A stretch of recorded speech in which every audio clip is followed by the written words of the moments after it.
Well, I've had me breakfast. Bacon and egg. Yeah, bacon, egg. Plum tomatoes out of a tin. Roast potatoes from last night. And some mushrooms. Right.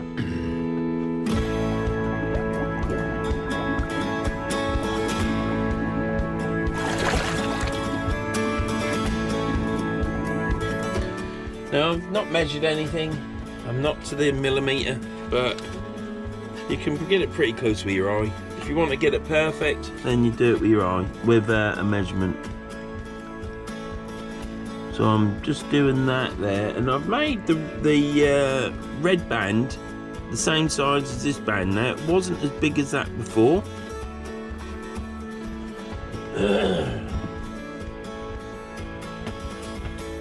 But I think you see it better. And yes, if it's finer, yes, it does look... I've come the wrong way, haven't I? Look at that, you see that? Have I come the wrong way? Yeah, because I was going that way. So that's the first mistake. You see, now I've started here, going down, and when you come to overwrap it, you're overwrapping. Now I could overwrap it and then double over it, but it'll be a lump there. And I get enough lumps. I get enough lumps in it. And now the tape's all gone wrong.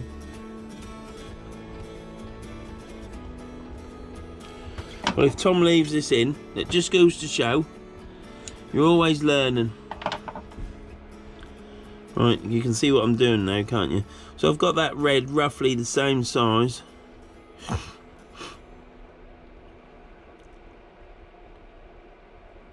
As that. And then we then go over the wrap, which is now locked that in. Yeah? So we'll do 5 turns, something like that. Keep going over that. Like so. Take the slack out on this bobbin. Now you'll notice I haven't got all the equipment. I've got a drying machine, which I now realise is a drying machine. And my bobbin holder is just a fly tying bobbin holder. But I'm getting on alright with it, so that's what I'm using. So then we take the tape off, unravel that, and trim that off there. And then just carry on wrapping. I'm going to tighten that up with my plastic.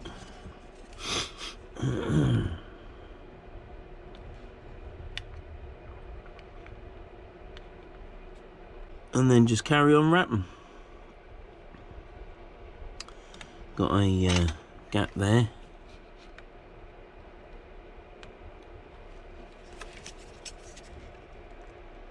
There's one thing I've learned about doing this. A fishing rod isn't straight. Now a new one might be, but after you've used it a few times, I don't think they're straight. Bit like when I was young, I was caned at school for being a naughty boy. And I was caned a couple of times really. And Mr. Shearer, our head teacher, he got his new cane out. There was talk in the school about this cane. And nobody had got caned, and then I got in trouble and I got caned. Well, he brought this cane out, and this cane was dead straight, had a bit of green felt on the end for him to hold, and he got me over the desk, tapped me with his cane, getting me arse in the right position, and kept hitting the back of my head, pushing, not hitting me, pushing me down so that I was in the right position, because when they strike you, they get your arse cheeks and then it goes down the side of your leg. He knew what he was doing. Well, to cut a long story short, when when I got up after seeing this brand new cane all dead straight, when I got up it was curved and it had naturally bent. So I can only say that through learning that from a bamboo cane, yeah, that it's the same for fishing rod, I presume. That once you've used it a couple of times, it gets a little bit of a bend in it. We'll get that round to there.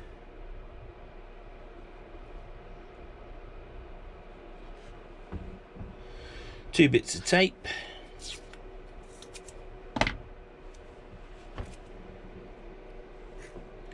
We'll tape one up there.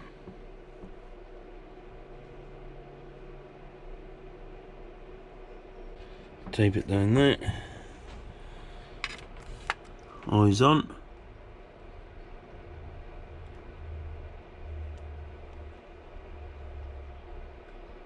That hasn't bloody stuck.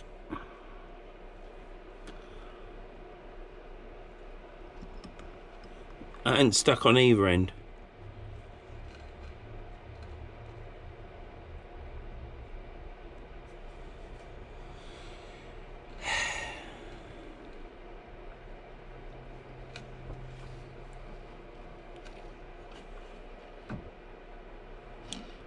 You have to tape these. Sorry about my fingers being in the way.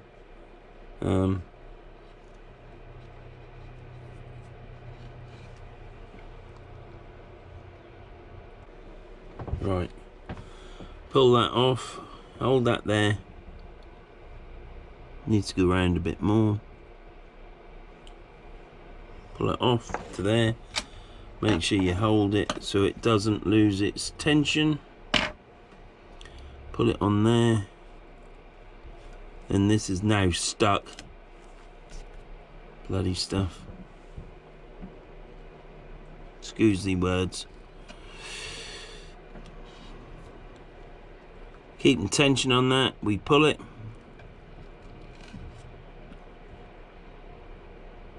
That's locked in, I think.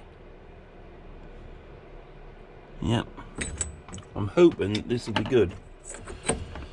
I'm all cramped there and everything. It's probably not the best. Cut that off. And pull this through, as I've done many times before.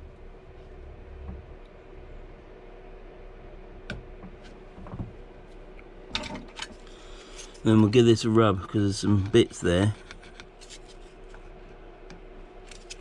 like at the end, which I'm not happy with.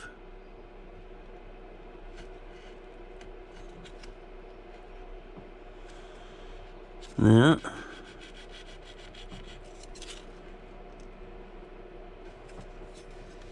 And again, I've got to use this bloody lighter.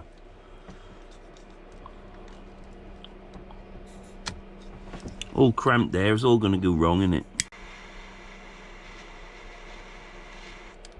You ain't got to get close to it.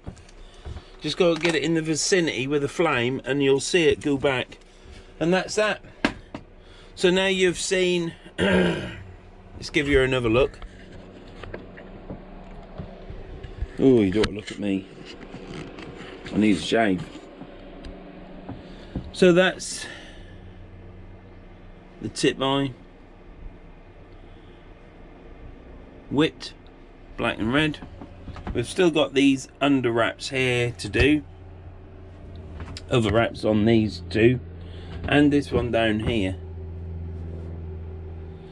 And this is the one that I did that you've seen. So the next time you see this, I shall probably film doing this one again. And bits of it I'll show you the start and going up, and then I shall finish it. I'll do the same as I did that one, and then that'll be it. The next thing after you've seen this one, the rod will be finished and complete. So yep, see you in a bit. It'll be 2 seconds for you, blink of an eye, but for me it could be tomorrow or the next day. Right, so we're on the last eye now. I'll show you the rest of the eyes in a minute. And the accident that I've had, because I've had an accident with a knife blade. So here, I've got this right on the edge of the bench. I need to make sure that this section over to the left, right, which you can't see now, is where I keep all my implements, such as things that will damage all the hard work I've done. This is a rod for myself. It's got a history with me, and this is part of this history of this rod with me, because as you can tell, it sounds as though I'm a hoarder, and my wife would probably say yes, I am a hoarder.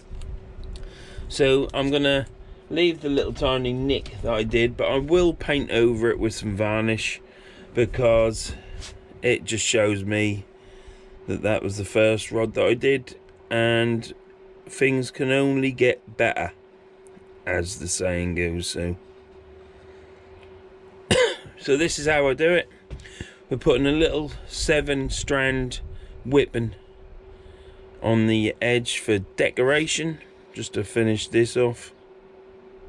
I could have just started whipping here and whipped all the way along, so we had the red in the middle, but the original rod had little tiny black, red, and then the main black whipping. So I'm doing the same.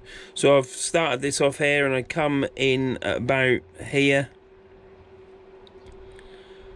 put my eyes on, so that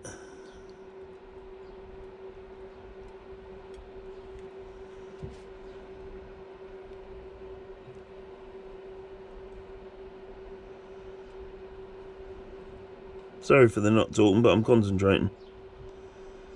I want that whipping to start at the top, so it then jiffles round, so by the time I get to the bottom, I've gone over it. So you just move your whipping there, so I'm over it. Now these trim bands, I've got 7 strands. I'm sure there's people that can just do 1 strand as a technique for doing it. I don't know what that is yet. This is hard enough for me. So, and I quite like having a slightly thicker. It does look neater if the bands that you're whipping are thinner, but they also look good wider, but not too wide, because then you can actually see them without going like right up close to the rod.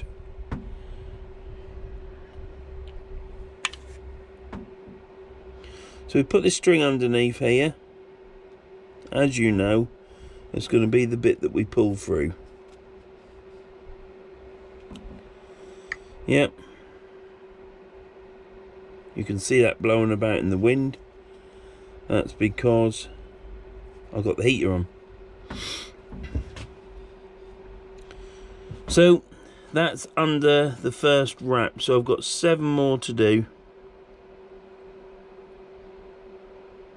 I'm looking at the shadow there.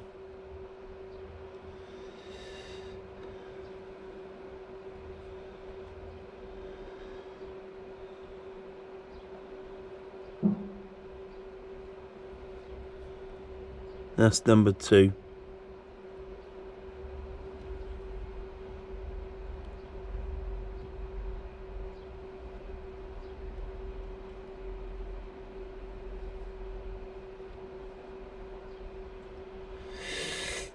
That's number 3. Now we're going to take this off. Now this is where it all goes wrong. You can take this off and it'll go slack there and it'll fall on the floor, and you just have to do it again. Now the last eye I've had a bit of trouble with. The eyes that I've shown you in the past on video, they've all gone well. So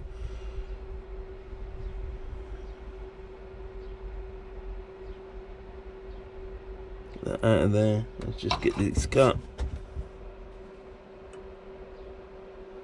with my napping scissors. Get rid of that, and it's all gone well. Now when I pull on this, it should be tight. If it goes loose, you have to start again, because the whipping will be loose. So that's 4.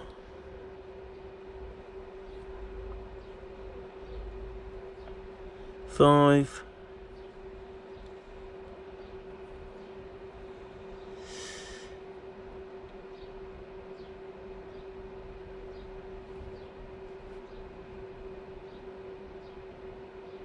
And yeah, can you spot the mistake that I've done? Now, I've done this intentionally for you to show you that I've done something very bad. Jesus Christ. Now, how can I get round that? I can't, can I? What I've done here, I've got the pull-through loop here. And the pull-through loop needs to be over here because I need to pull it this way. So I've cocked up.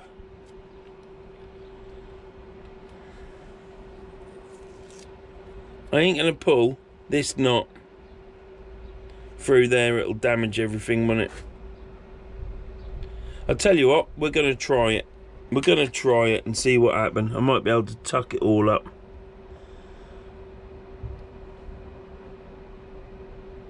Seven. I think that was 7. Right. This is going to be a ball, either a ball. I'm going to risk it. I've got plenty of cotton. Oh dear. What else? This is not how to do it. This is because I've just started filming the last one. Keep tension on that. Pull that up. That's tight. I don't know that this is going to work, but we're going to try it because whenever you're doing a rod, things go wrong. Yeah. So what I've done wrong here is I should have this side where it's just one piece cotton all the way around to pull through. I'm now going to pull a knot under this string. Let's see if it works. Yes, it has. Is it still knotted? Yes, it is.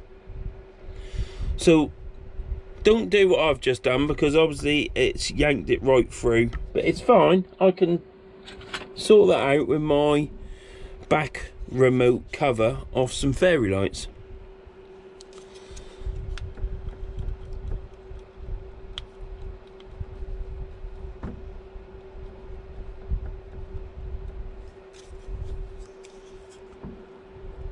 Got some threads under there. Pull them out.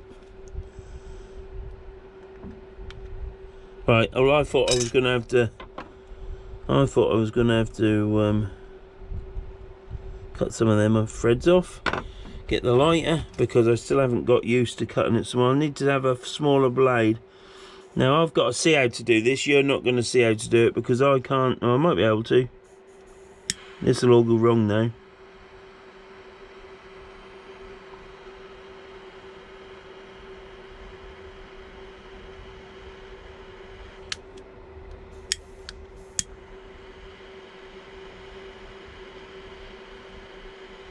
I can't see. You've seen a bit of that.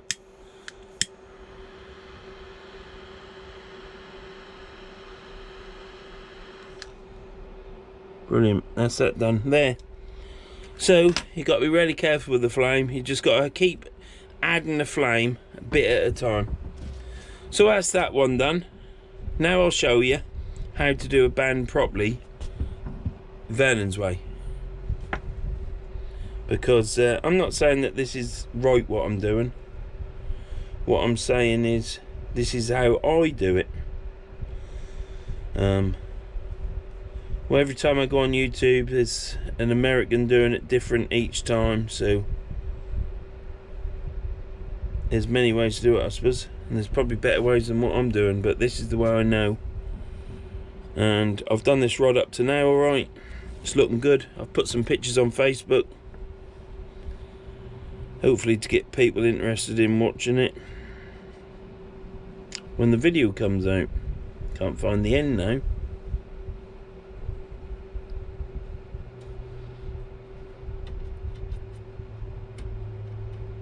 That's the end.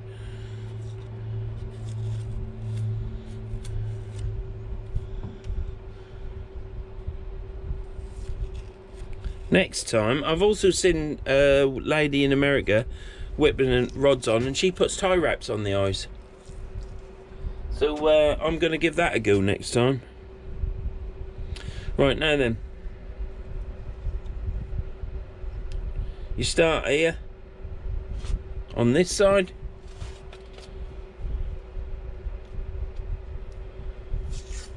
tear a bit of tape off,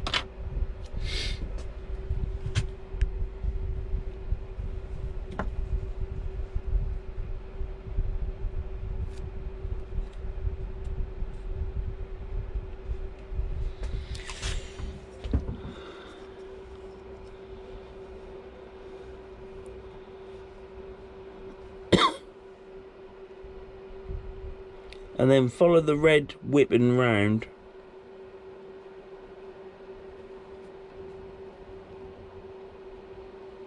Go over there, cross thread to lock it in, put some tension on it.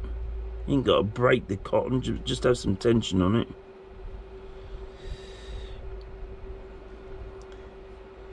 Right, that's 2. I've gone around twice now, so I'm going to put this in, but this time I'm going to put it in the right way. So I'm going that way, so I've got to pull it back this way, so we make sure the loop of the cotton, and not like I just did the knot, is knots that way. We're going travelling that way with the thread, so we need to pull it through when we cut it that way. So we put the knot in there like so. 2 bits of tape. Could have these ready, couldn't I? But I haven't. Stick it on there. It's just to hold this cotton out of the way. Sometimes the tape don't stick and I'm having to struggle, but let's hope it all goes to plan. So we've gone over that twice now.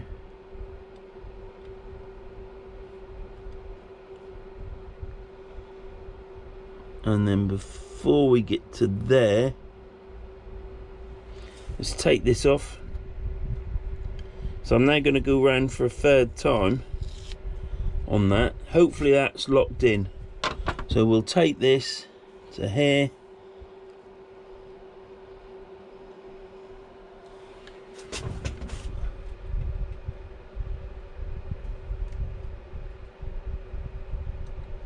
Cut that cotton off. Take that back up there.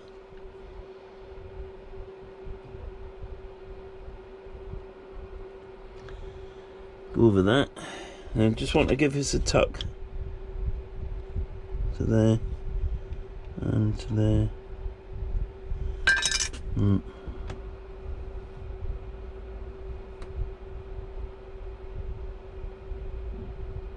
One, two,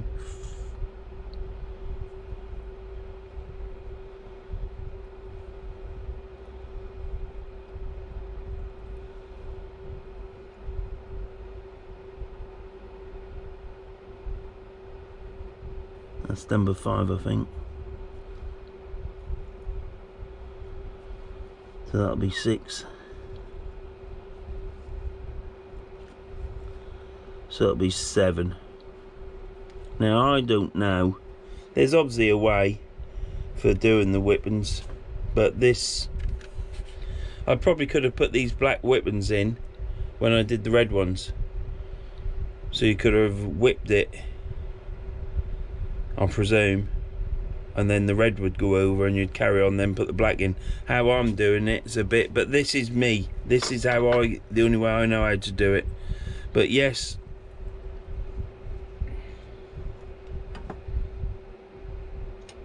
I would say that if I'd whipped these black ones on first, I could have then had the tag there and then gone the red on and then done the black as well, I presume. So you hold the end, don't let any tension come off that black whipping you've just done. Sorry if my hands are in the way. So we open this loop up, we pass this piece of cotton through the loop, get hold of the black piece of cotton once you've got it through the loop to put some tension on it, because you don't want to lose tension on it because you'll be re-whipping it again, which isn't a problem, but it's not good for the camera. Pull this through, so it's nipped it there.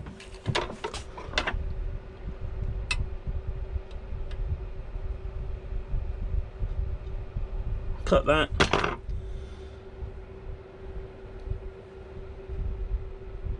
pull it through, give it a tuck up, make sure there's no gaps, and there you have it. And what we'll do is, see that piece of cotton there? I'm going to do it this way because I can see it.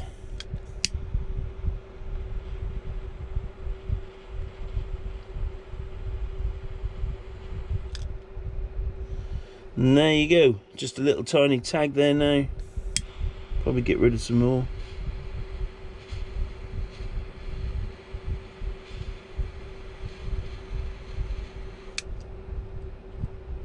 Brilliant, that's that done. So that's the 2 trim bands done. So the next thing I'll do is, I'm only going to show you how to whip one side. If you whip this side, you start over here. So you stick your cotton on there with the black tape, spin it down here, and then you start whipping here, going up. And then obviously you pull it back this way. And if you start here, you start the cotton over here by sticking the cotton here with a bit of tape, run it down here, start where you want to start, wind back up, put the cotton in. But I shall show you how to do one side, and it is a replica on the other side. If you want to have a go at this, it's only depends on how much patience you've got, because you can always undo it and start again. So right, left my thing on, didn't I? So the battery's gone down. Tape it up this end. We're doing this whipping. Yeah, and then like I said, we wind it down like that, so you miss the eye, so you catch it somewhere, anywhere. It could be on here, anywhere. Then you come in this side, wind it round to where you want to start there, and then I'm not measuring, I am measuring with my eye, because that's good enough for me.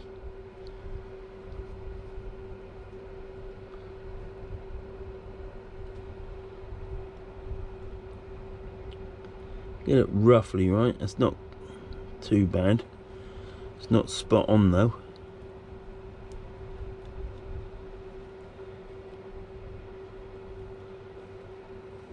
And then I'll do probably seven turns around this cotton, making sure that I've got that locked in, because it isn't like these small trim bands. I can make sure I've got that locked in there, because I don't want it moving. So I've got quite a few turns on there, more than probably 7, I don't know. Then you take this bit of masking tape off,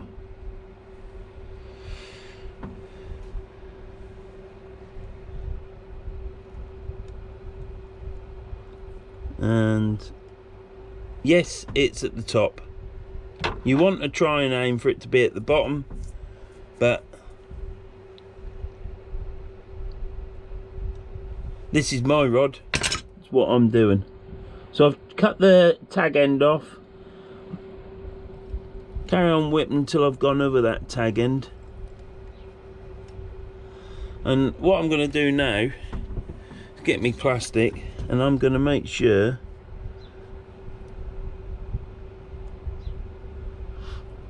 that this gap here is reasonable. And I think that is, so we'll tuck it all back this way. Be careful when you lay your bobbin down, turn it, that your bobbin don't hit the floor and it'll go slack.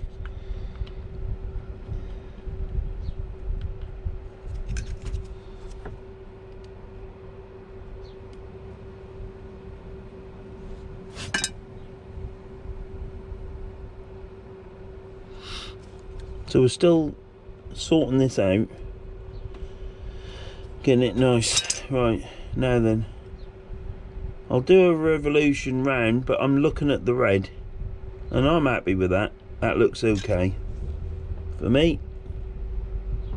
When this rod is all done, the high build is on, it'll look good. It's a £40 rod. It's a Leeda rod from the 90s, 2000, whenever it was. And yeah, oh, hit the camera.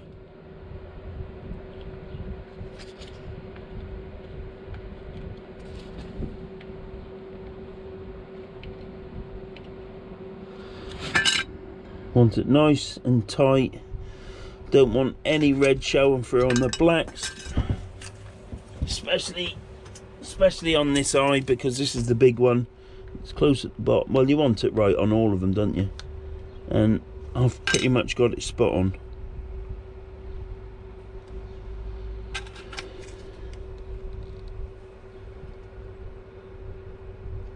I tend to use the edge when you've got the eye there, because you're hitting against this. So.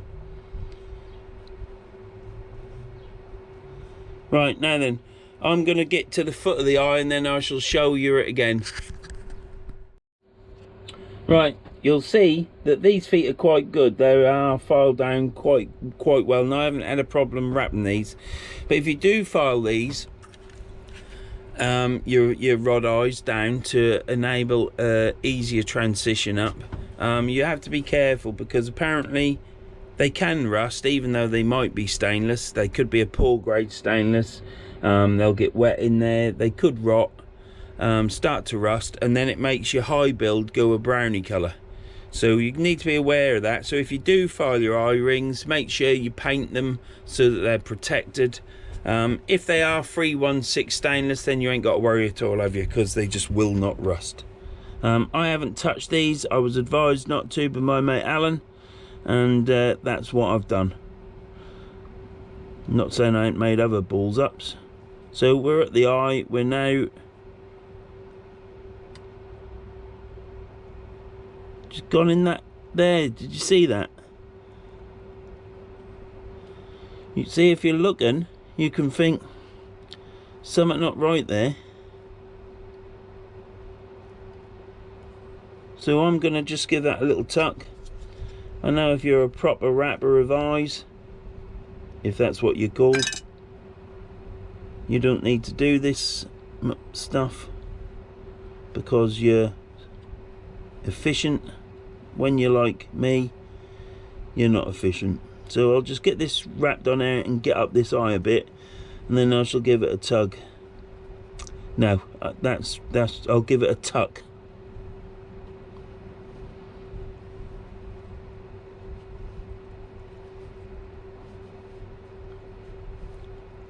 It's going up the eye perfectly, look. I haven't sanded it. And hopefully I won't get any problems with the high build later in life with it, because I don't really want to do it again. This will hopefully be the one and only time. It will get marked, it will get scratched. I'm not going to keep it as a show rod. Well, all my rods are marked actually, even my Icons are marked and damaged.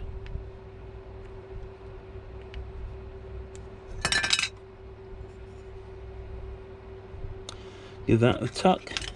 See a bit of red there, can't you? And it's gone.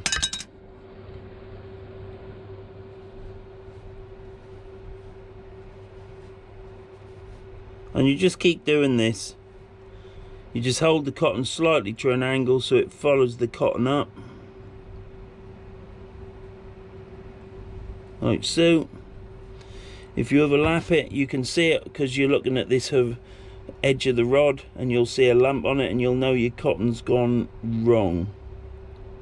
Yeah, so what I'll do is, rather than show this next 10 centimeters, I'll help Tom out. I'm going to pause it now, and I shall bring you back when I'm ready to do the tug through.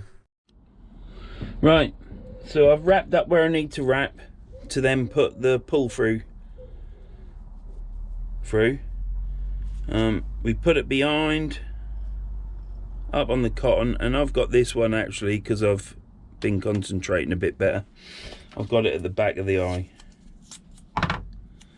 Tape that on, because otherwise if you don't tape it on, it falls down and gets tangled up and everything, so you have to tape it out of the way. like so. Get it as straight as you can. And then we're gonna wrap the last portion of it. And this is exactly the same as the portion that you've missed. This is exactly how I've had to do it. Keep tucking it, sorting out my imperfections, but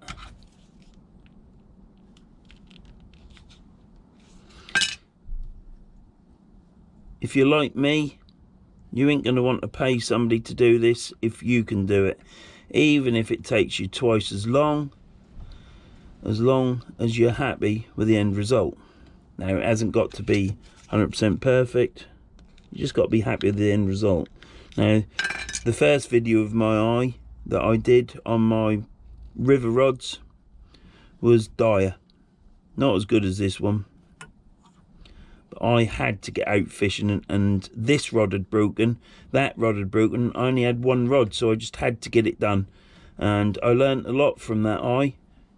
I now know how to put an eye on a rod if you just got to put one eye on instead of doing what I'm doing now, which is rebuilding the whole top section and bottom section of the rod. I'm not doing the whole bottom section, I'm just varnishing it.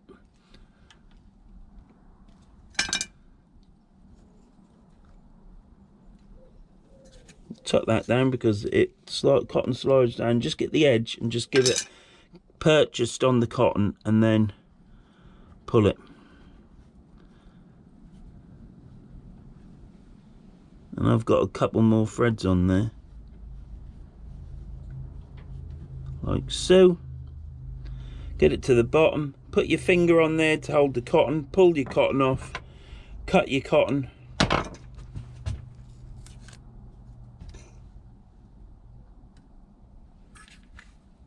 Yep, and I've done it right. I thought I'd done the same mistake again. So we've got the loop at this end, we're pulling it this way. The knot's on that end. So we'll get this loop down here.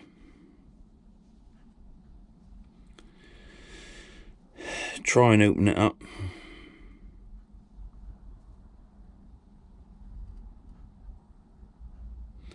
Get the cotton, put the cotton through the loop, get hold of the cotton that you've just wrapped. Put some tension on it because you don't want it moving. Get the end of the cotton with the knot in, give it a pull down, like so. And I've done it wrong again. I don't believe it.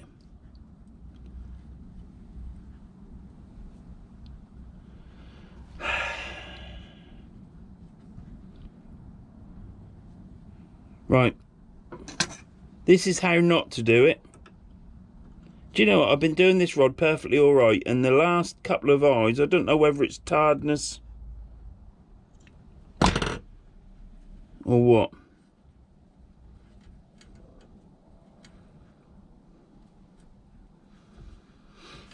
Hold that there, get that out of there. Oops, sorry. We're going to pull that knot through there again, because I ain't undoing it. This is not how to do it. But there, look, this is the first rod I've done. I've done all them eyes up there perfect, apart from one banding, which you saw last and that I did wrong. So right, let's see what happens. Worst case scenario is I have to do it all again. So, pull that through there until it locks. It's only a small knot, it's only a, sorry for shouting. Right, pull that there, just pretend I've done it right. Cut that off, and we're going to pull this through. That's the only problem you get with it, is you get some red fibres come off. Now that's alright. Now,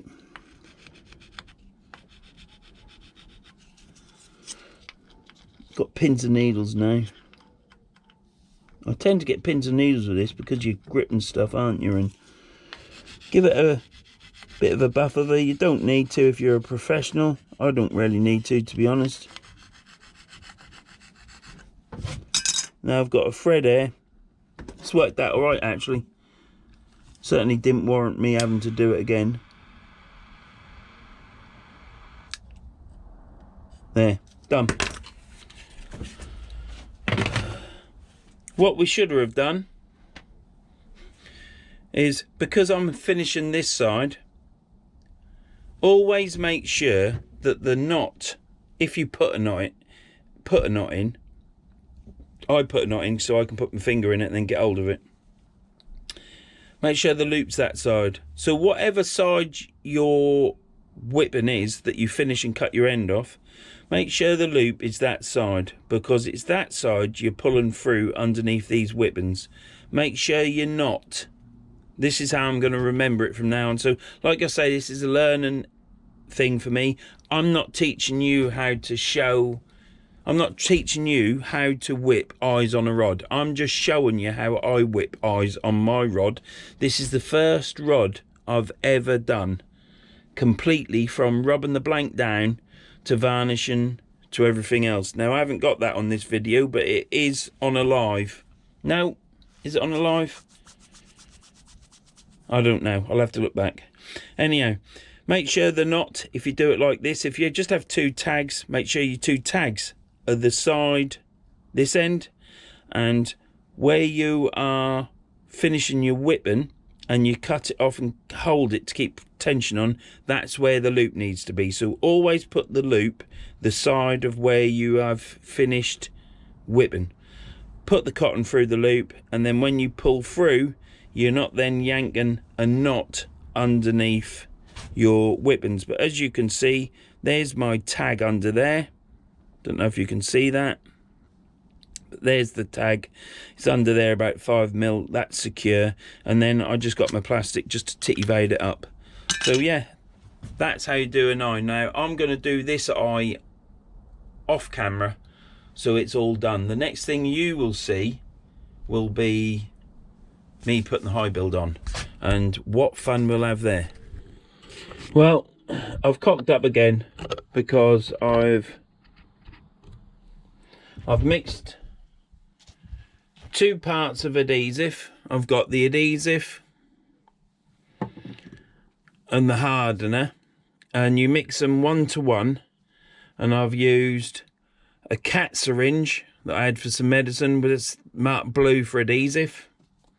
And I've got another one that I've marked that isn't marked, which I know is for the hardener. And I've put in the same amount, but I'll tell a lie, I've put a little bit extra hardener in just to make sure it goes off. So I've tipped it in here into this pot. This is a pot noodle pot, because that's all my wife feeds me. So I live on pot noodle. They're the posh ones at £1 though. She does look after me. Earlier on I did do some the tip eye, and it never set, so that's why I've put a little tiny bit more hardener in. If you I obviously didn't get them the amounts equal, whereas now with the syringe the quantity should be equal. Mustn't mix, if you mix the syringes up, that's why I've marked the one for the adhesive. If you do mix them up, then obviously when they set and dry, you'll not be able to use it. So that's why you keep them separate. So you do mix these quite well. You've got loads of time for it to go off, even though I put a little extra hardener in. But that's just for me, so I don't have to worry and think, Christ, I've got to wipe it all off and start again. So I've got 20mm of adhesive and 20mm of hardener in here, just over. Mix it up, because yet again I don't want it not to go off. So that's it. So you fill up the syringe, you just squirt it in, keep it all separate, squirt the hardener in, and then you mix it like I'm mixing now.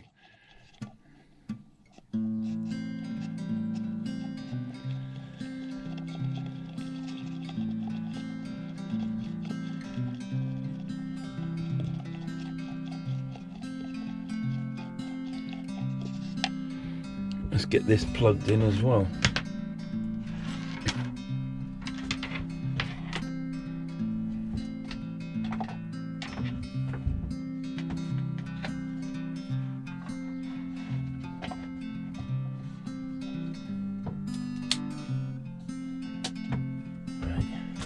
Working.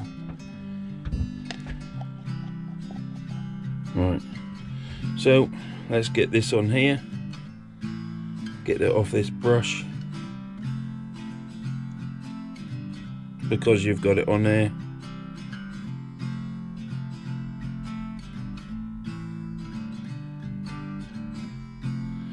Put it on there, get the brush. I've checked it for bristle loss, for taking the bristles out.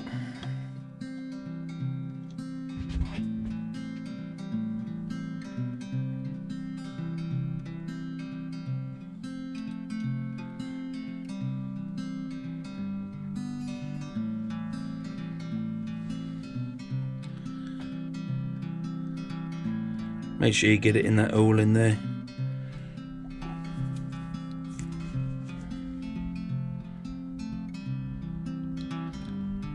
And you just put it on quite. I do the middle under wrap first.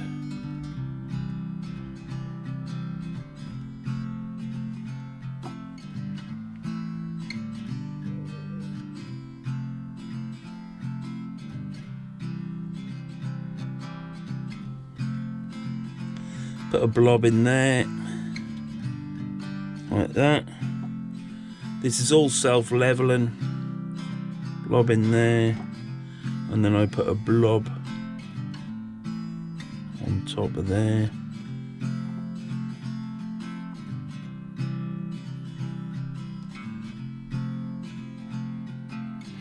Like so. Now this is quite nerve-wracking because I'm doing it on camera.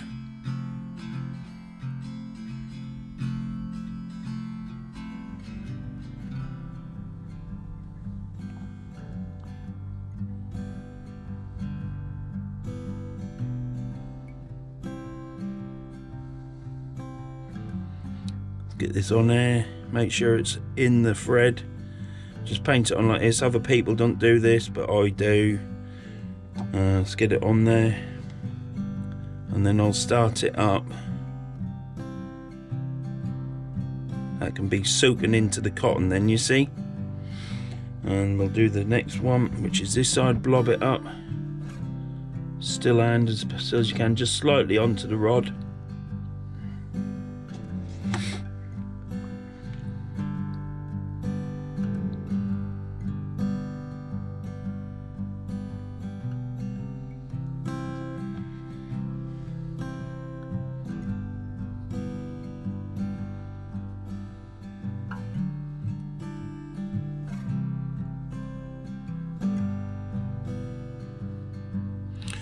Let's get it switched on.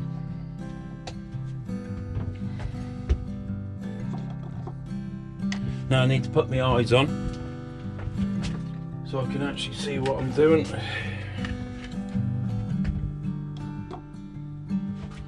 We just get it on here.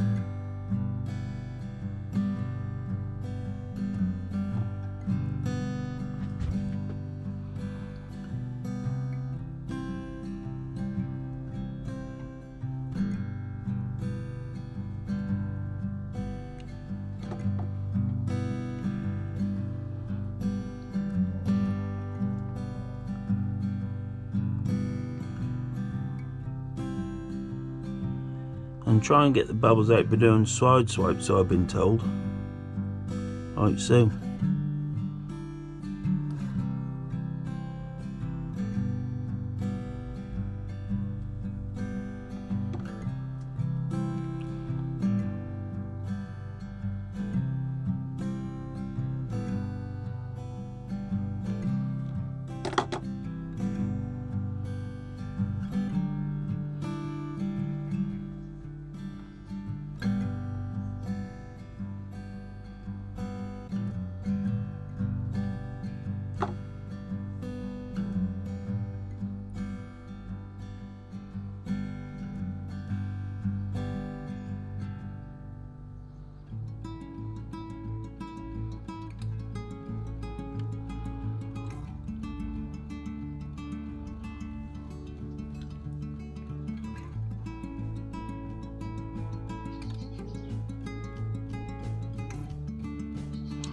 Checking the red. I've got it round that metal, round that one.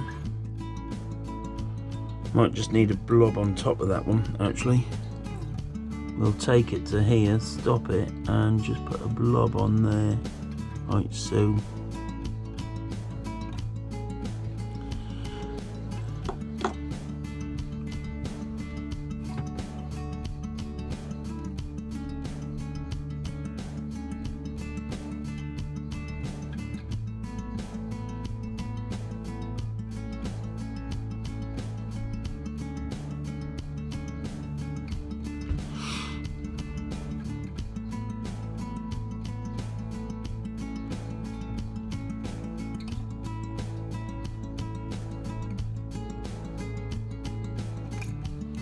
And you just got to try and fathom it with.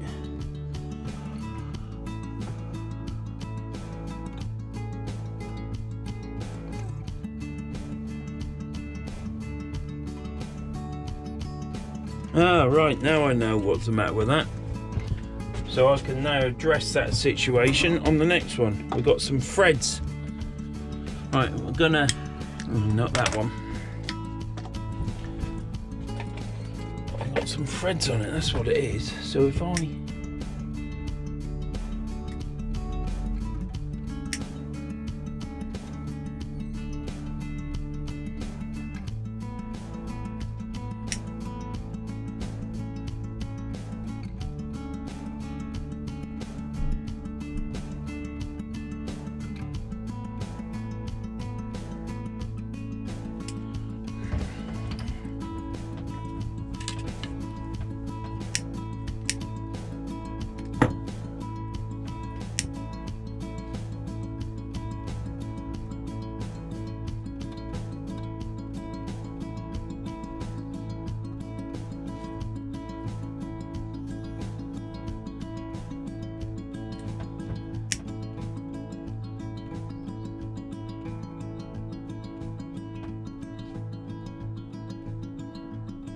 So I'm hitting this to try and get some of the air bubbles out that I can see.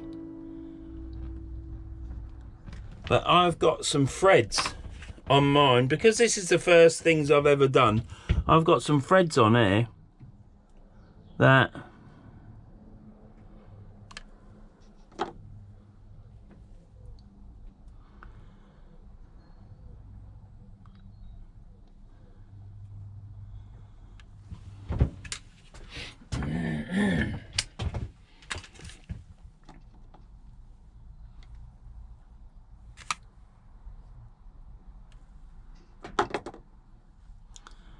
I've got some threads on there which I've accidentally, obviously I ain't done it on purpose. I've got some threads on there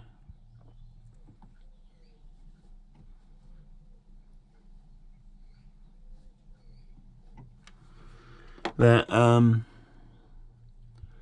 I've doubled over on. Obviously I wouldn't have done that on purpose, would I?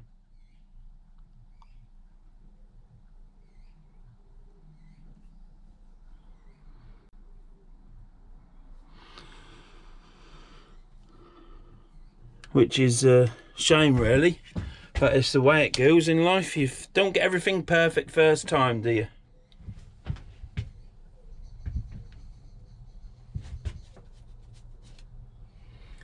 And I'm afraid to say it's all a learning curve. Now I can see now where a couple of threads have just gone over. Now this one down here,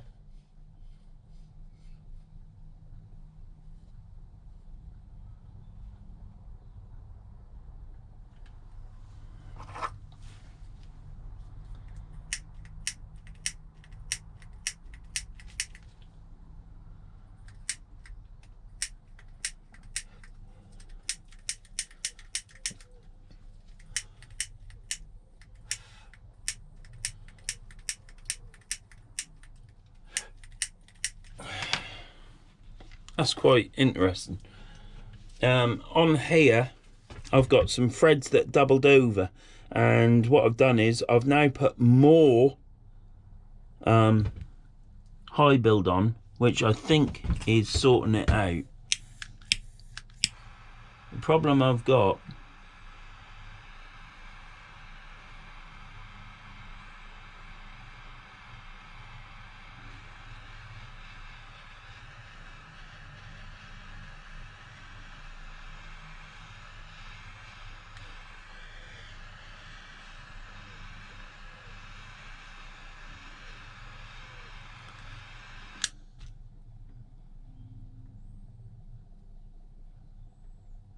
there's a few air bubbles in that, and the lighter doesn't seem to be doing it, and my other lighter is now packed up working. Look,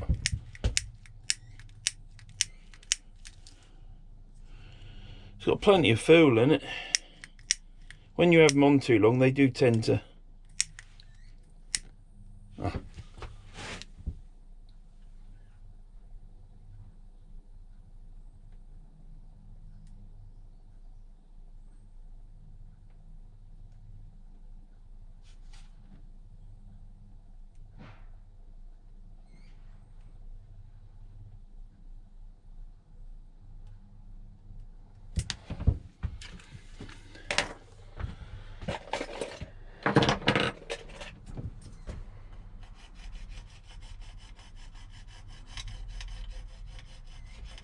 So what I'm doing,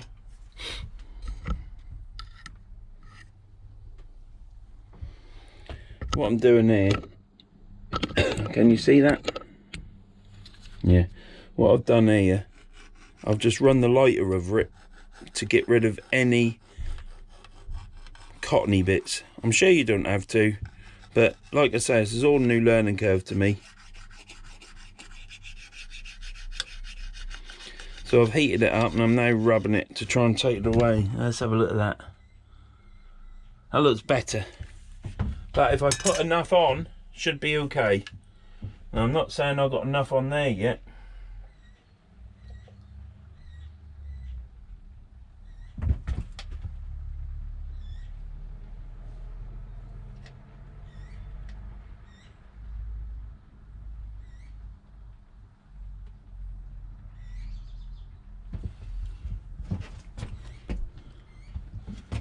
So we'll come back to this one.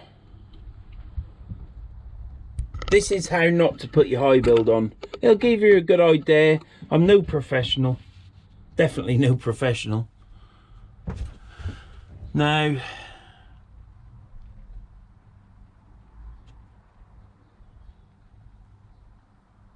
I've got it over the cotton at both ends. I'll tell you something else I didn't do. This is quite good really, because I'm pointing out all my failings. So when you're watching this and you're thinking, oh, you've done a good job there, Vern. No, I ain't. On this black trim wrap here, I should have tapped that up to the red, because I can see a tiny bit of rod in between it. So I know that's there. The eye down the other end, you've just seen me put the second lot of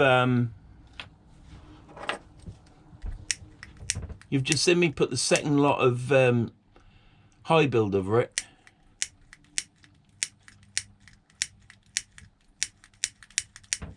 I wonder if I can light it with this. Yeah, I can, yeah. So I'll just sort of like hit it with this and see. Oh, sugar.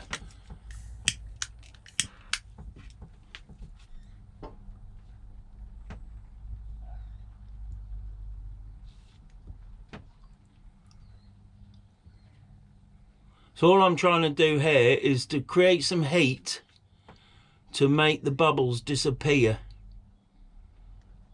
Try not to set it on fire and try not to... Right, we'll see what that does. If you heat it too much, it slumps at the bottom because you overheat it.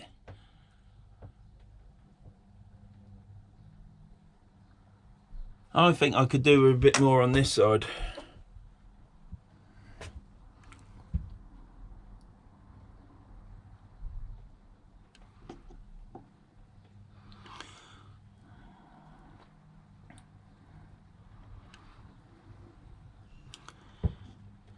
You can just put it on like this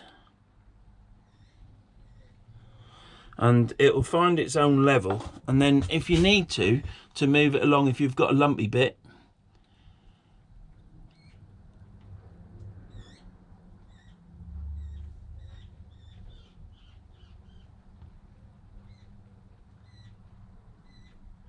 I think that's fine now. I'm happy with that now. It's certainly better than the last I had done. I thought it was muck in there, and I've cleaned this shed all down, got all the sawdust out of it and everything. And I thought it was sawdust in the eye up here, but it isn't. What it is when I've gone with my cotton wraps, even though I've really tried hard, I have overlapped a couple of times, and they really stand out because they're then twice as high, but really didn't notice it at all. I've done it on this one. I don't think I've got it on this big one. In matter of fact, I seem to remember when I wrapped this one, I thought I took the overlaps off, and obviously I didn't, but I did concentrate far more on the other one.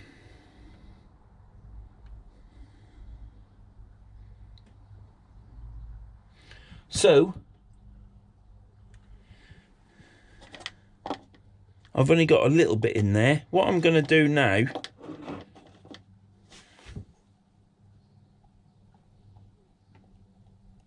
I'm going to finish this other eye off down now. I'm going to rough it up a bit of Scotch Brite. No, I shouldn't do it, but I'm going to.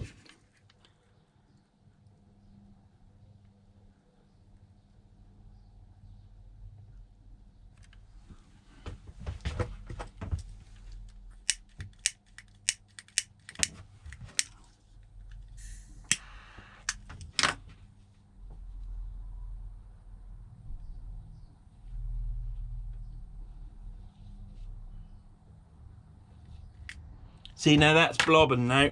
That's just probably now ballsed it up.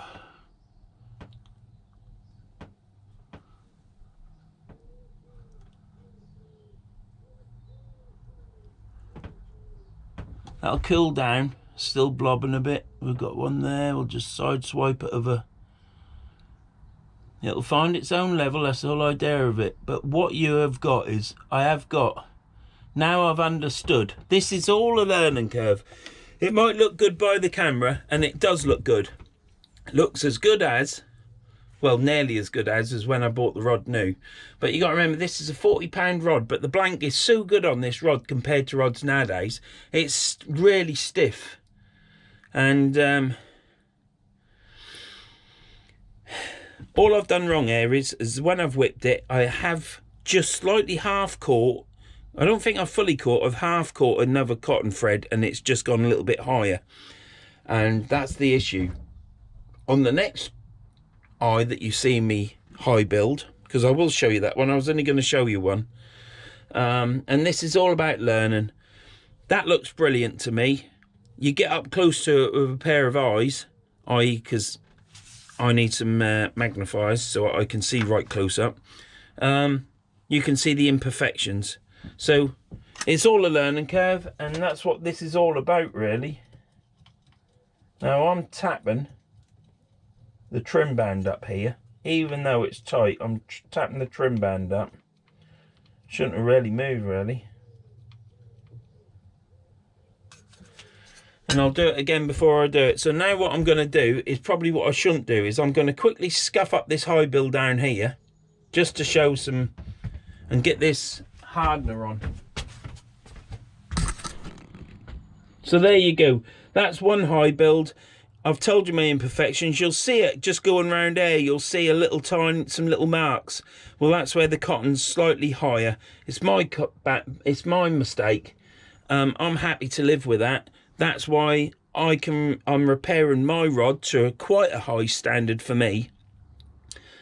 But if you was to get that from a rod builder, you wouldn't be happy, would you? So I'm no rod builder. I don't claim to be a rod builder. I just claim that, well, I don't claim anything. I can just put an eye on there on top of an under wrap and a basic wrap with a couple of trim bands. And I probably do the trim bands wrong, but it's the only way how I know how to do it. So there you go. I'm just going to rescue the other eye, and then we'll leave it before I do the other one. Right, so you can see this is now roughed up. It's not shiny anymore, so I've roughed it up with a piece of Scotch Brite. And then what I did was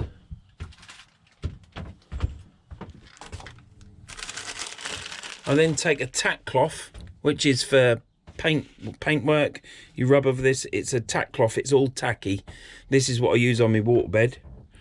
And then you just rub over it to get any muck from the sanding off it. All the muck will stick to this cloth. So I've done that. I didn't film it because I forgot. And I'm just going to put some of this on.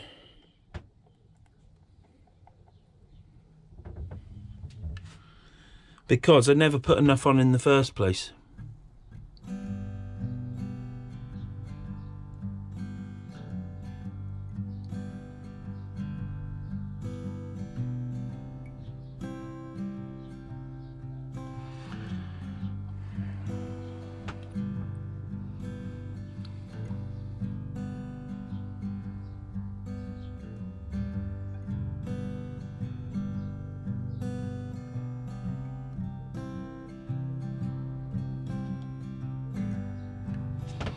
Got quite a lot of this I build here, you know.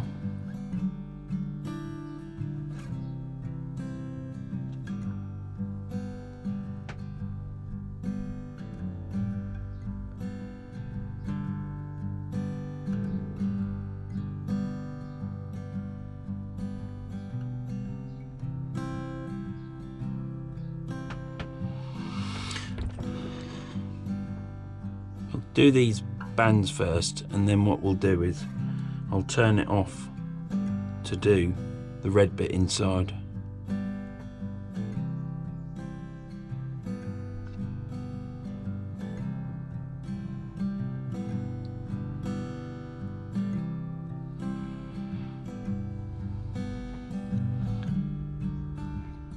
Plus we'll hit it with the heat, which will make it go all runny.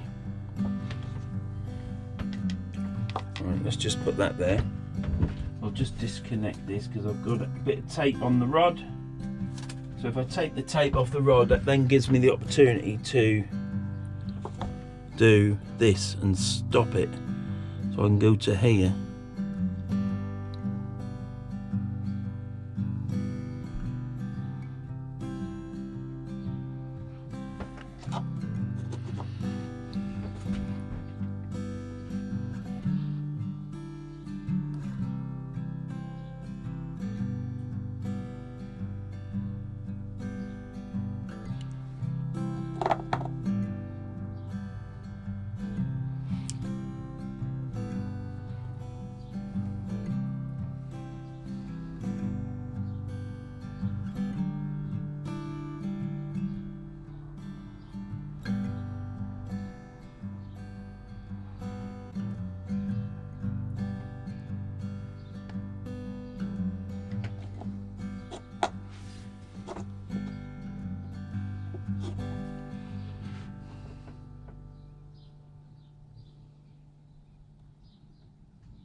Right, let's get a flame on this.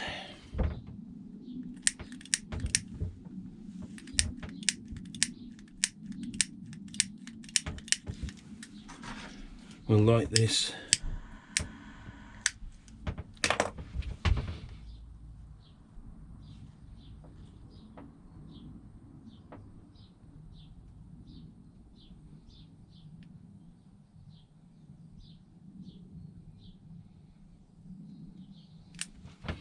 We need to get a bit more on that bit there.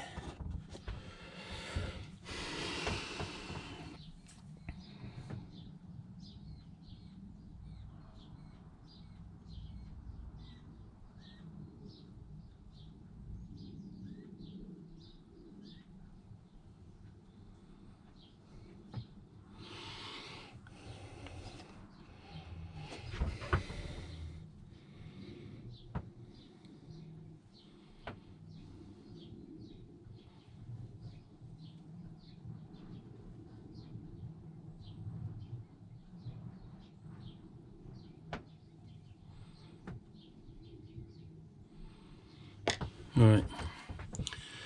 So that's the extra on. That's all covered now. I am having trouble with this lighter, aren't I? Right, and then we'll heat this up. Make sure we get the air bubbles out. But what I'm doing is I'm warming up.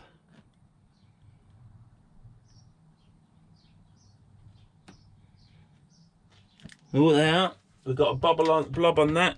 That'll keep going round. That won't fall off. And then what I'll do is I shall just move it out like that. And move it back. Brilliant. Probably just got a bit on the eye there.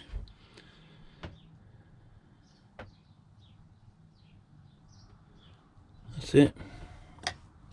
And then we'll do the same on this side.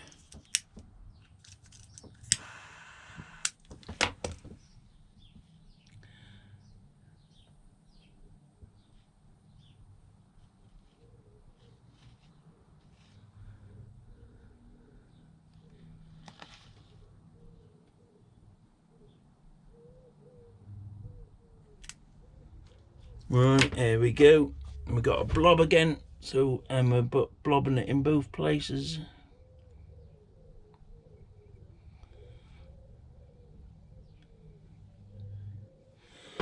Swipe it across.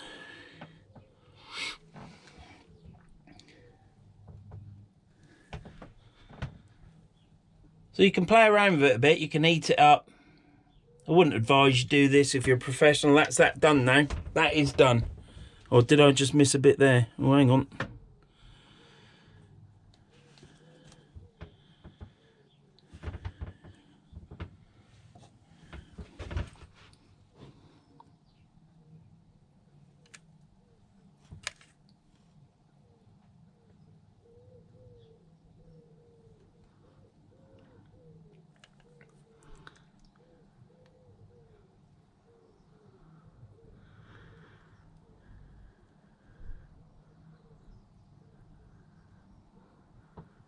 Yeah, there's what there, look, right there. That should get it.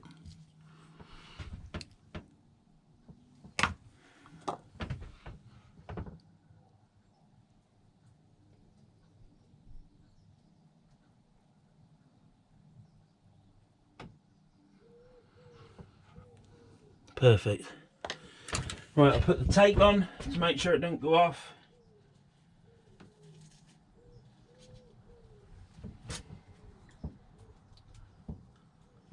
Now, that's not how to do it. That's how I've done it. I've got two eyes now. I've just repaired this one and I wasn't going to. I was going to leave it as a fault.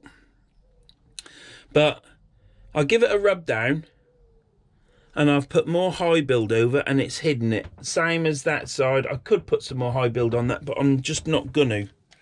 Because the high build is like a bit stiff now, really, to be honest. Or shall I? Shall I just go ahead with it and cock it up? That's that done. So on this one here, I can still see some little ridges in there. Don't really want to see any ridges in it, but I can still see it on it. So I might just blob this on and heat it up.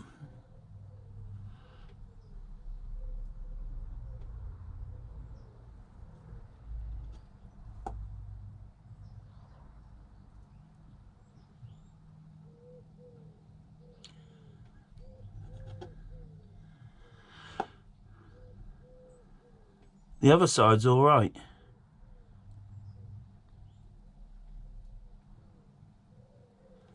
Now, we'll heat that up. You've got to be careful with this cup because I keep touching it on the rod. Right, got my eyes on. Let's get this heated up.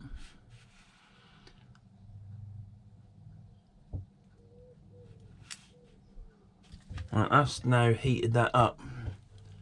So we'll spread that along here. do some side swipes like Steve told me.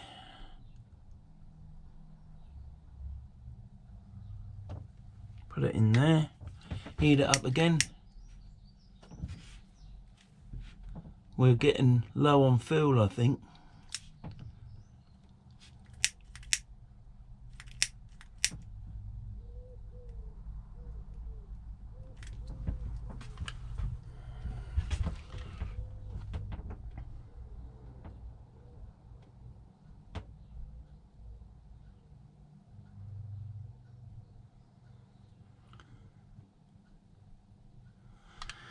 Right, what's that like?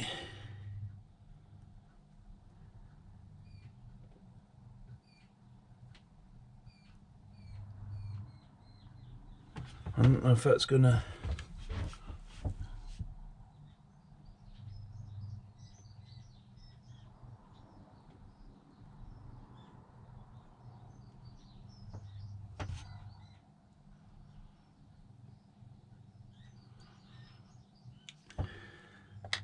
Let's give that a revolve round.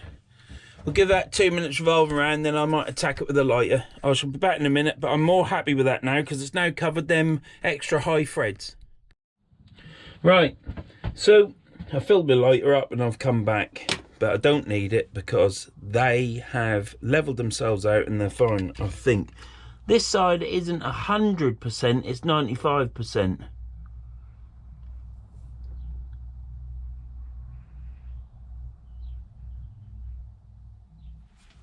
Could. I have got some more air. Do I do it?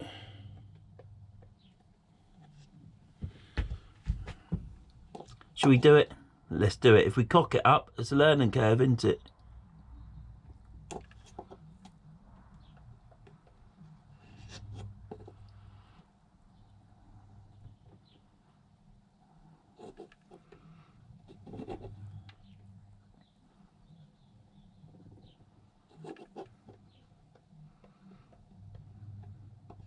Scraping it all out now.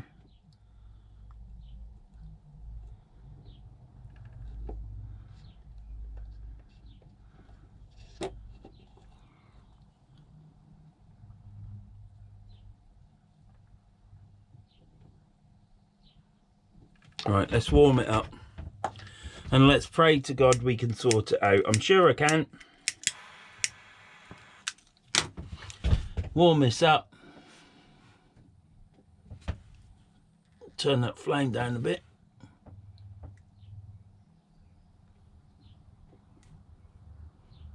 Now here we go.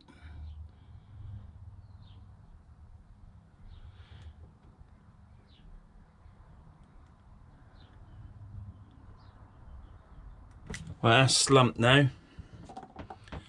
So, ooh, we're nearly losing it. We don't want to do that, do we? Run it along.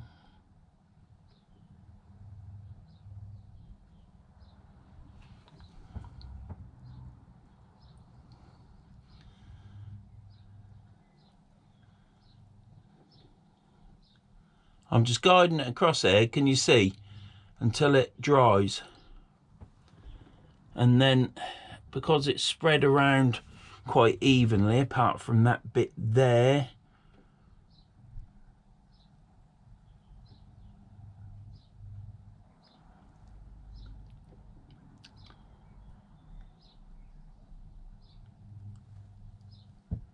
now then, we shall just watch that, and I'm sure that'll sort that itself out. Now that eye now is perfect.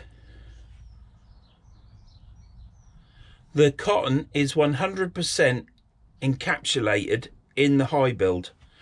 Now I'm hoping there's a couple of little tiny woo-woos, waves going there, and I'm hoping that by this going round it'll sort itself out.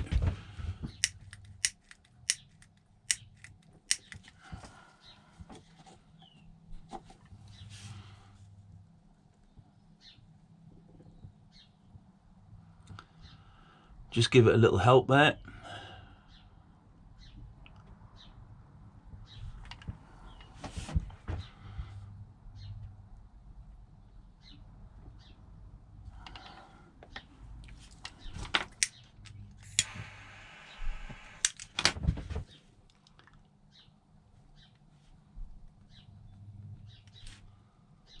That's it. And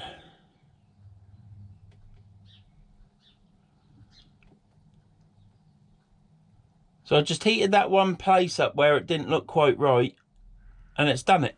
I've done it. That is now finished. So if you put your high build on and you're not happy with it, you're struggling, then all you got to do, warm it up with a lighter very gently. You'll see the high build start to sag underneath the rod.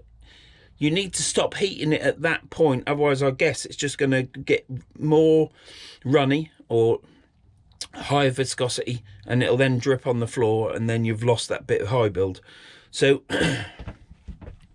that's now going round. I'm quite happy with that. Everything's encapsulated in that, so that's something good there. I've learned. I've salvaged the eye up to your left. You saw me do that. I rubbed it up, tack clothed it, and then put another layer of high build over. That's just to make it a little bit more professional. Same with this one. I've gone over this one twice now. That's all I'm going to do now. Somebody else who's better than me would then go and do the third eye, which is that way. But I'm going to let these go off and get tacky, and then I'm going to do that one.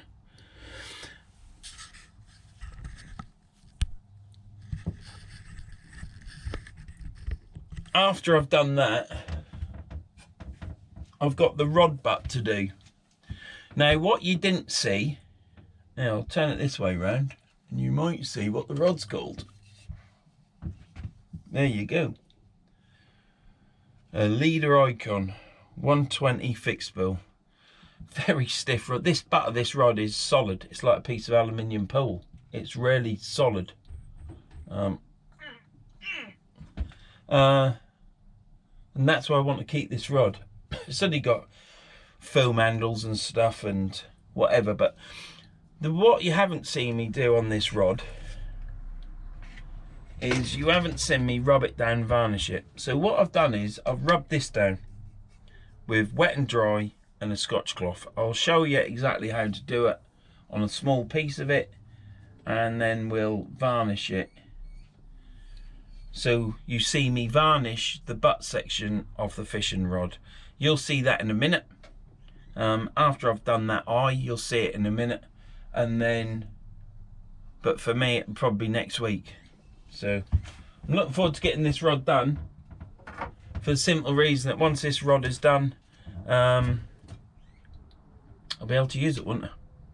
Trouble is, there's no fish in the River Humber at the minute, but gonna have to take it somewhere. Shall probably take it onto the beach, take a sand spike with me, so that'll do it some good, won't it? But yeah, take a sand spike with me, or go to the river, or whatever I'm gonna do. But I will be using this rod to try it out, and at the river or at the beach I'll probably drop it and mark it.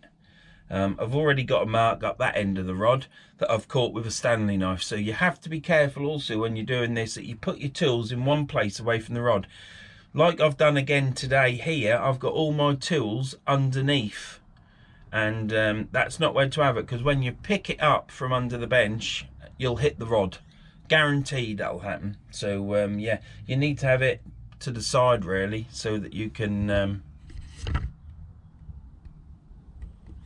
right, so here, got all my tools under the bench, look, and stuff. I have got the knife on the hook up there. Oh, and the other thing that you'll see me do,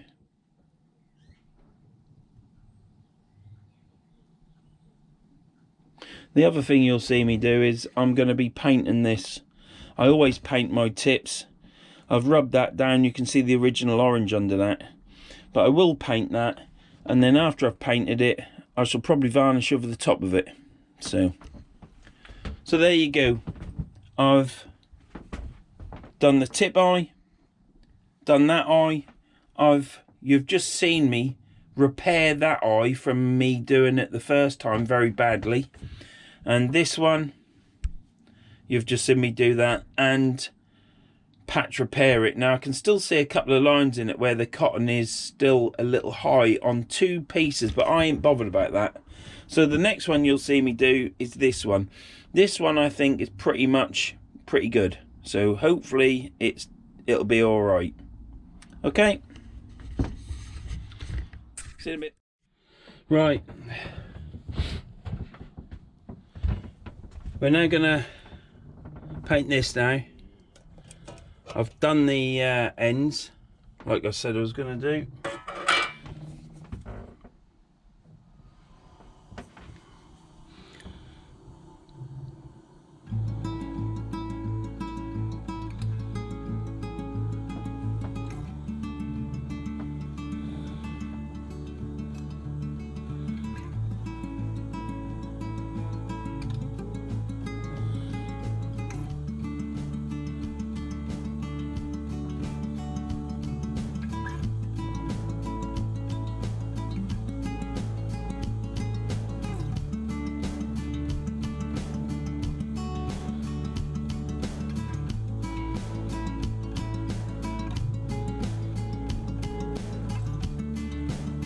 Now this is an undercoat paint. It's a stain block paint, but it sticks to anything. I've used it before. I might have to put a top coat on.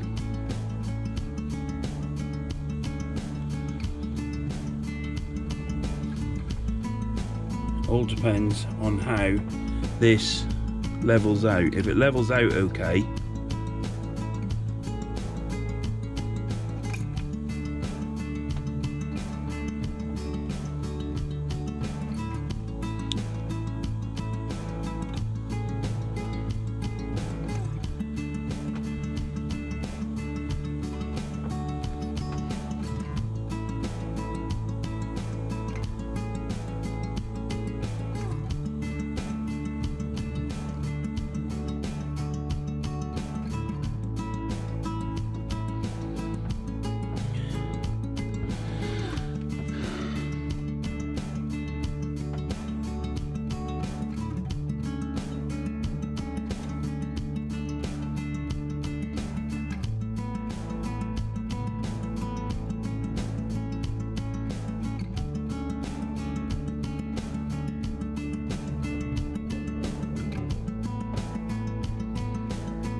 yeah, very hard.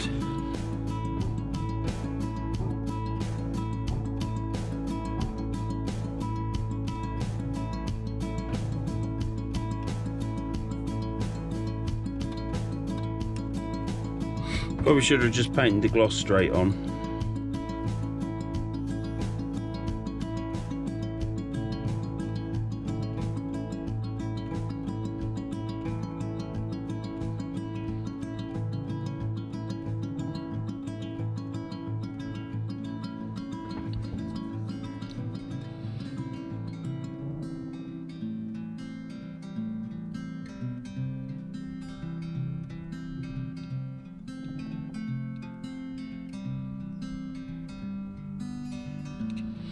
Well,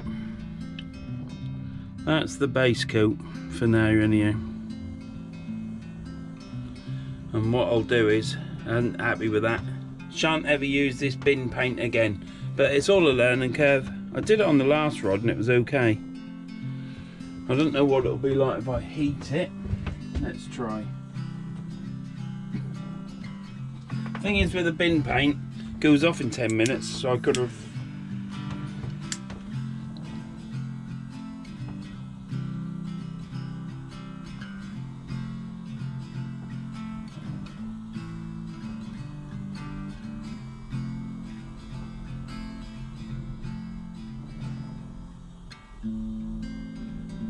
Now, what I'll do is, that'll dry and I'll put a second coat over the top.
Right, now then, we're going to put the top coat on now.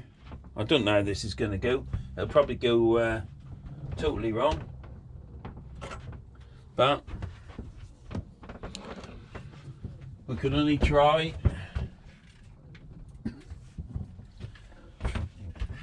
Some people will probably think, what are you doing, Vern? But I've always painted my rod tips white.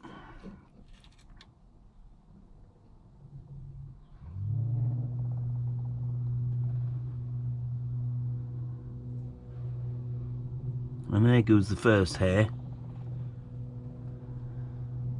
And it's just now marked me with bloody paint.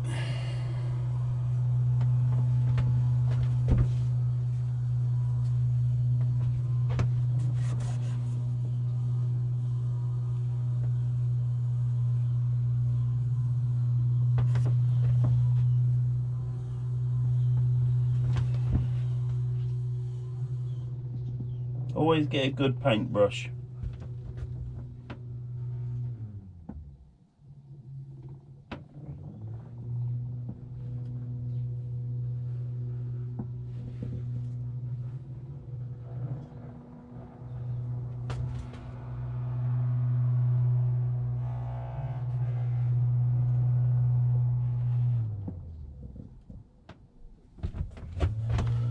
So all the problem is the paintbrushes nowadays are rubbish.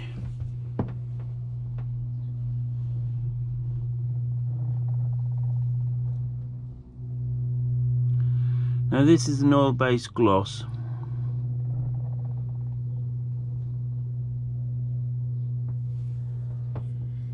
And it should find its own level, this.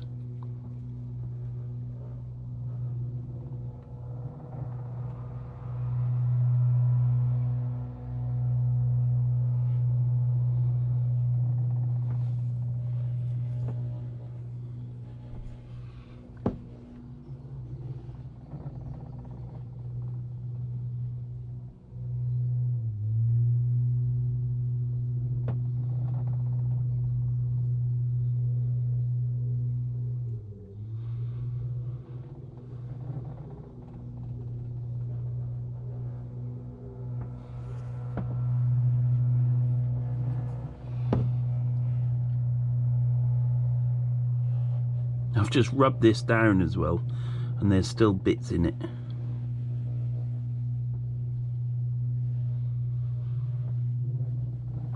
Can't help that. If I didn't have a white tip on my rod, that doesn't sound good, does it?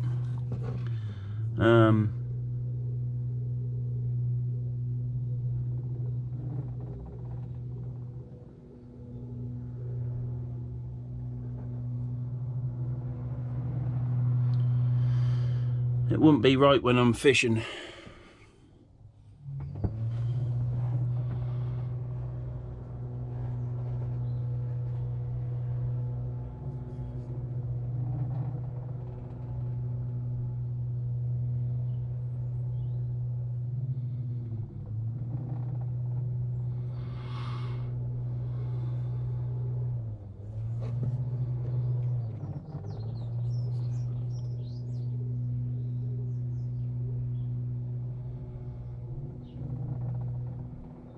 There's a bloody hair in there.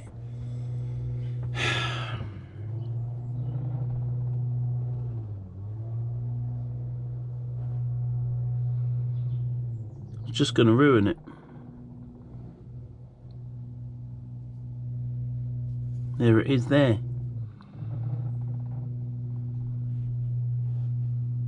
I got it out. I've got it out. Thank God for that.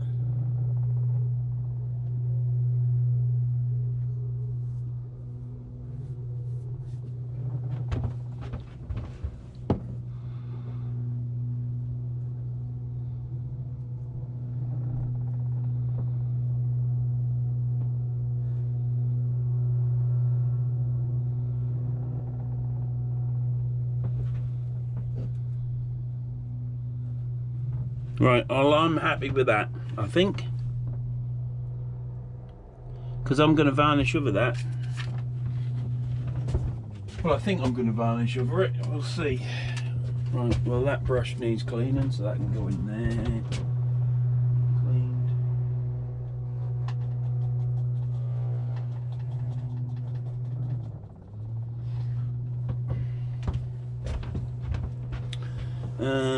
Right, now what I need to do now, I need to get that piece of white off, so I'm going to have to...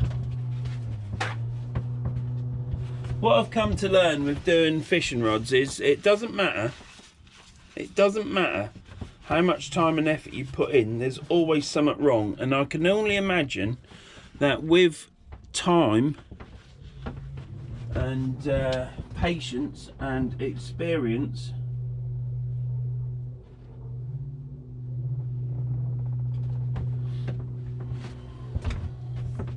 the defects and things that go wrong get less and less.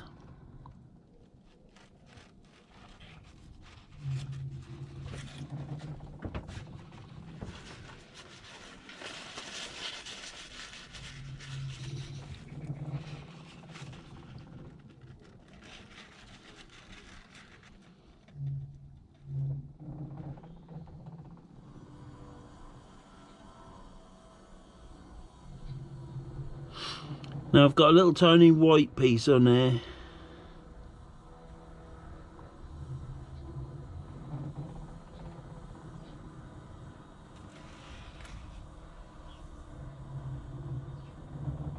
Right, that's got rid of that. I'm quite happy with that. That's good enough for me. So, yeah, what you could tend to find, so that's that. That's the rod tip painted white. I may varnish that. I haven't made my mind up yet. Don't normally varnish it because it's gloss and it's quite hard wearing. And it stays white, so I might paint a little bit of gloss on something and then put the varnish over the top and see what happens.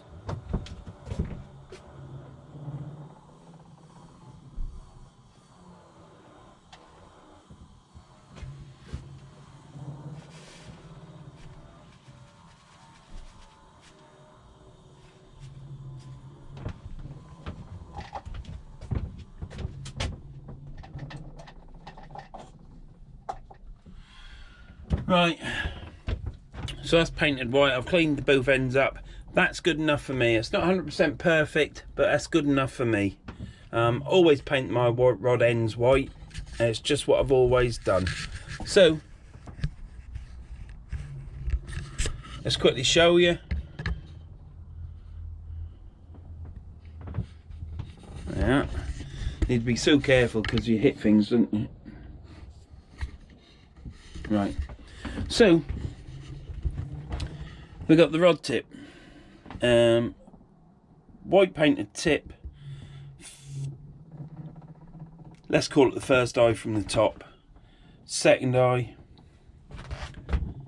third eye, and this is the eye that I've just done, and that's it. I varnished this and then I caught it, but I've wiped it and it seems okay now. So that's the first fault. I've got some little tiny high spots for some reason where there isn't enough high build on there. My high build's now going off and I'm not doing it again now. I had the same problem with this, but I've redone this one. So if I'm going to redo it, I'll make a note of it tomorrow and do it tomorrow. But yeah, I caught it with a knife and I've got a little tiny pinprick of a chip in there. You know, it's doing a rod, you're forever, well, it's all new experience. I've never done a rod like that. I mean, I think for a £40 rod that it cost me 20 years ago, 17 years ago, it looks $1 million. The only thing I've got to do now, which I shall show you once that's dry, is varnish this. I've rubbed it down, I've flattened it off with wet and dry, and then I shall just varnish it, and I'll show you that because that's what I did to this rod blank here. So yeah, that's this rod rebuilt now. I'll be able to use it. It's got Fuji BNOG guides. and with a white gloss tipped top, because that's what I like. So yeah, it's what we used to do when we were young, you see, so I just carry on doing it.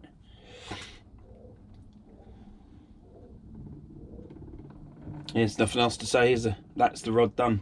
So we've done that blank, rubbed all this blank down and varnished it first, and then once it was varnished we put the eyes on, wrapped it under wraps, over wraps with the eyes on, high build on, painted the tip, and that's this section done here. So that's all completed now once it's dry, and then I shall show you varnishing the rod blank, and that'll be hopefully later tonight. So see you later. Right, so now we've got the butt of the rod. This is it. This is it here. It's the you know, it's the Icon 120 fixed spill, and what I've done is I've already sanded this down, but I'll just show you. It's quite simple to sand. All you do is get something to sand with and rub it up and down, and you just keep rubbing as you do until you get the results that you require. And yep, and that's it. Now, one pointer is the decal transfer if you're from England, or sticker. You want to make sure you don't rub that and damage it. So the first thing you have to do is, where your sticker is, see if it's been varnished or got high build over the top of it. If it has got varnish over it and it's not damaged, you just need to rub it gently just to key it. You can do it with wet and dry paper. I've used 800 grit, 600 grit, 800 grit, 1000 grit, whatever you want to do. The higher grade of wet and dry, the smoother the paper is, and the more you've probably got to rub it to key it. But you've only got to take out any blemishes that you can. Remember, if it's a real deep blemish, then you need to repair that, probably with some with something or other. I would possibly use high build, but that's me. That's what I would do, and then I'd sand it back. I ain't too bothered. I've got a couple of little marks there, and it's just the way it is. I just want to pretty the rod up. I've done the top section, so I'm doing the bottom section.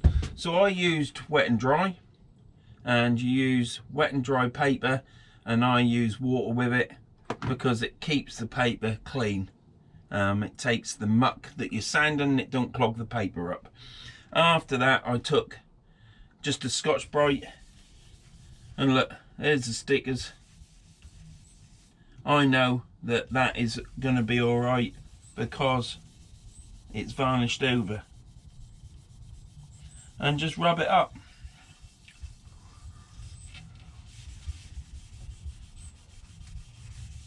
And all you're doing is keying the varnish, the old varnish of the rod, and once you've done that, it allows the varnish that you're going to put on to stick. If you don't key it, there's a high chance that the varnish that you put on, whatever you choose to use, I use Bonder Seal. Time will tell if I'm using Bonder Seal in years to come. But what it does is, by keying this up, it allows the varnish, whatever you use, to bond to the surface that you're putting the varnish on. That way it shouldn't come off, it shouldn't peel off or chip off or crack off, or normally it peels off. So I've already done this once, and I'm gonna have to wash the rod again. I ain't washing it now because I'll wash it after I've varnished it.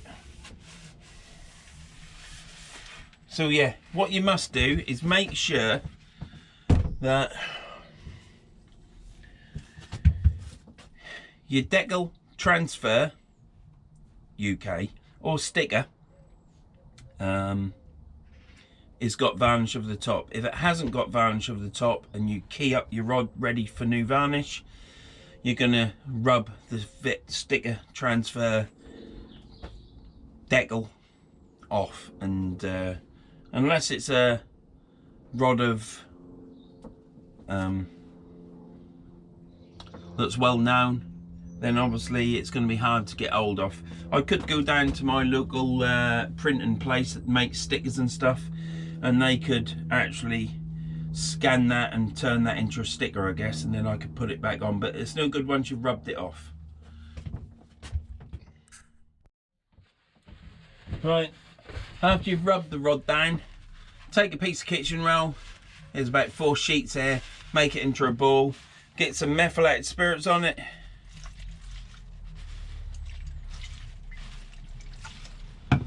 and then wipe the rod over, all of it, because what you're doing is you're cleaning off any grease from crisps, if you've just eaten a packet of crisps like I have, to any dust that you've done in the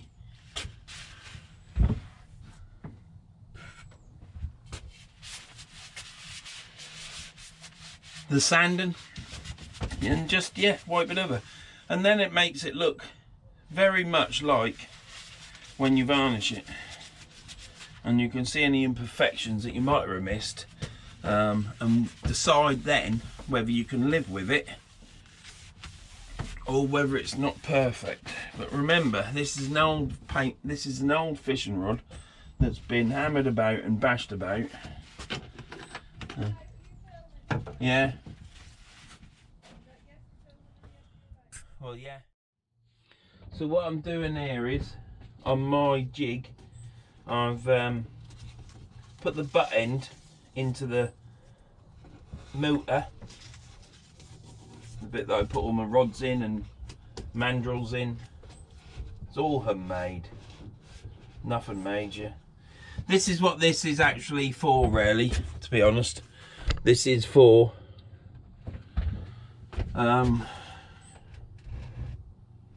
drying.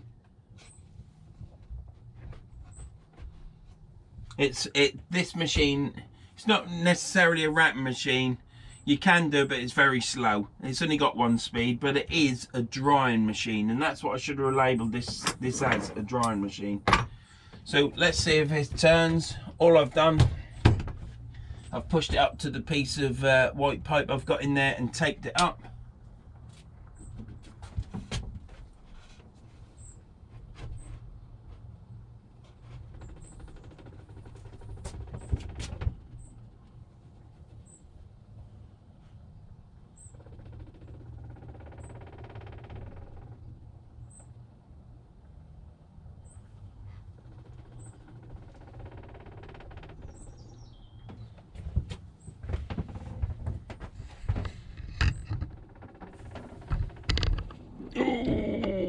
Let's weight it down.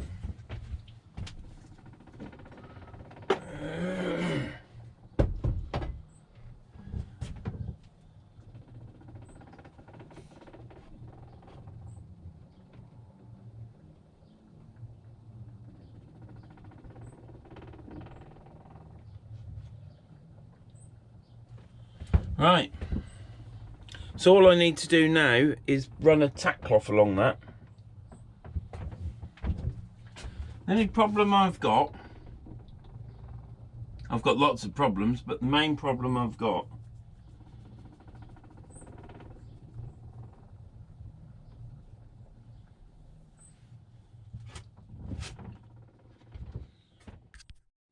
right, you can see now from what I did before would have worked, but this way, by turning the rod round and having the butt cap at the other end, I've got the carbon joint in the actual machine itself to dry, which means when I turn this off, I can now rotate this by hand yet there's still plenty of friction for the machine to turn it when I turn it on.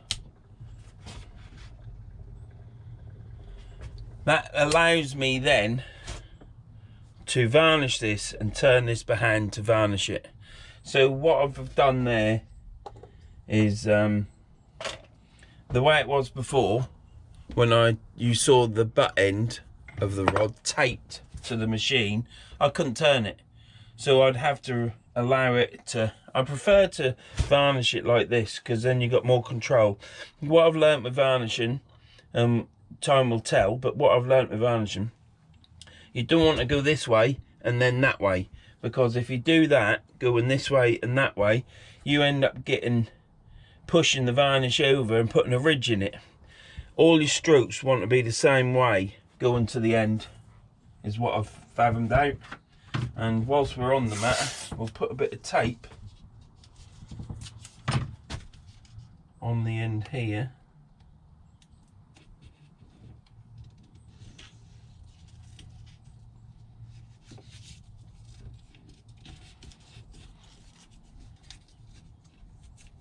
Like so.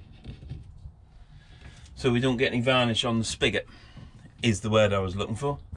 So I'll be back in a minute. I shall go get my stuff ready. I shall show you it.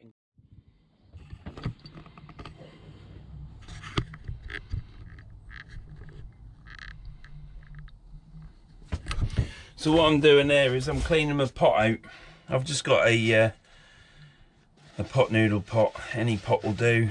Even a lid off an aerosol can, a plastic aerosol can lid will do. I use them as well.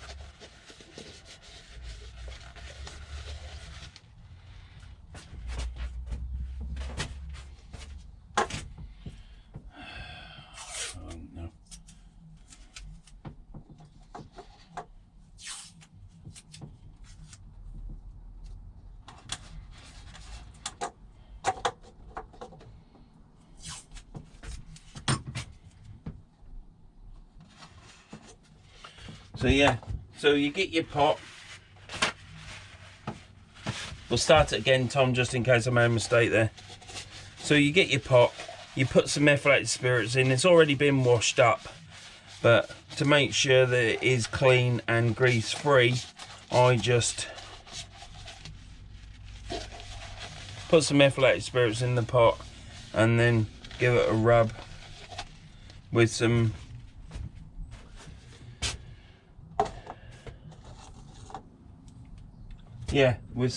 kitchen roll. Let it dry. This is Bonder Seal. I've already done this to the top section of the rod. I didn't show you that, so that's why I'm doing it now.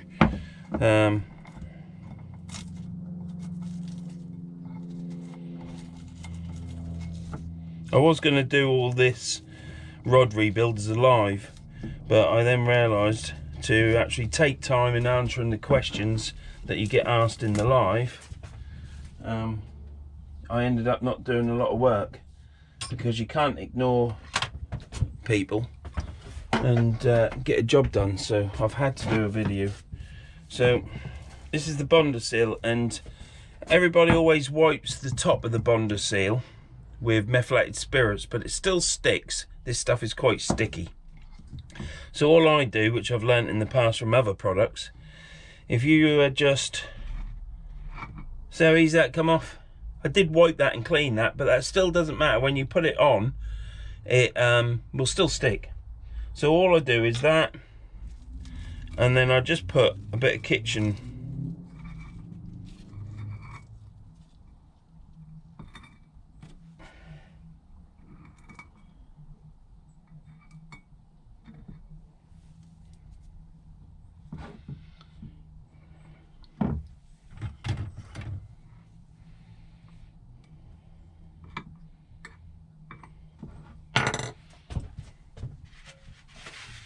bit of cling film over the top.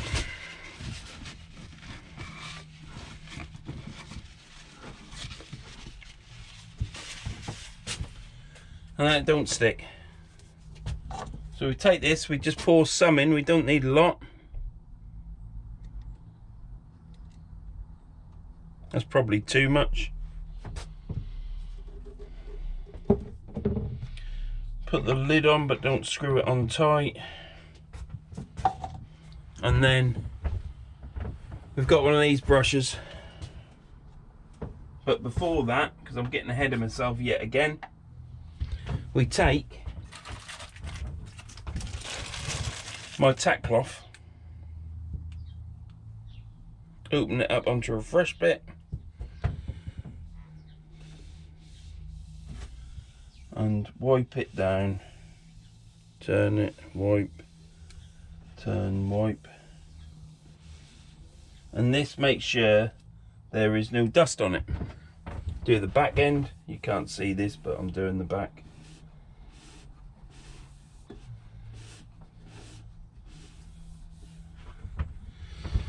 So that's all, any dust that's on the rod. That don't mean it ain't gonna get dust on it now, but at this moment in time, there's no dust on it.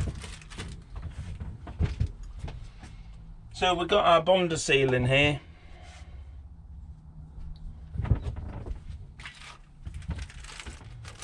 I'm covered in cat hair and I'm worrying about this. So I'll just take this and rub the tack cloth over this, just to make sure there is nothing on that. But again, it could have something on it now. You can only do the best you can do. You get bits in it, it's just the way it is. Now,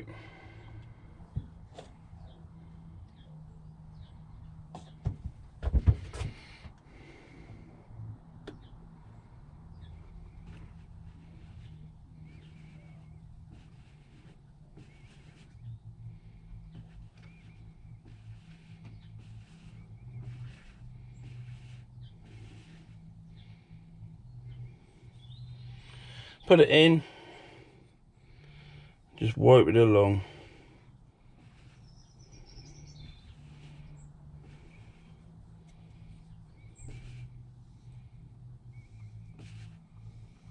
Do it in nice movements. This is what I've learnt. I've only done one rod, but I have picked up the fact that I ballsed the other one up and had to wipe it down. Yeah. So just do it all the same direction, like that.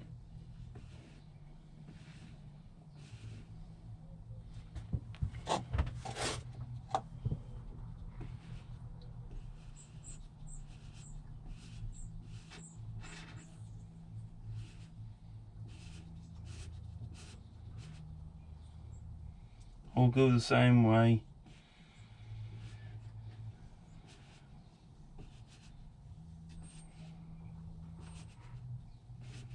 Just like that. And then we shall do this side. Let me just turn you around quickly.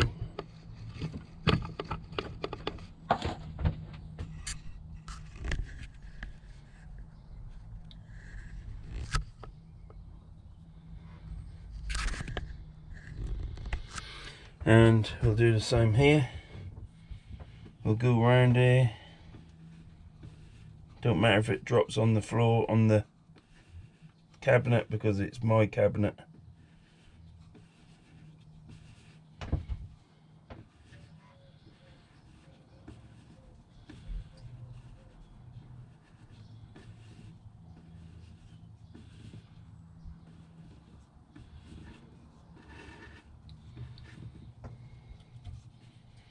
And then start going along.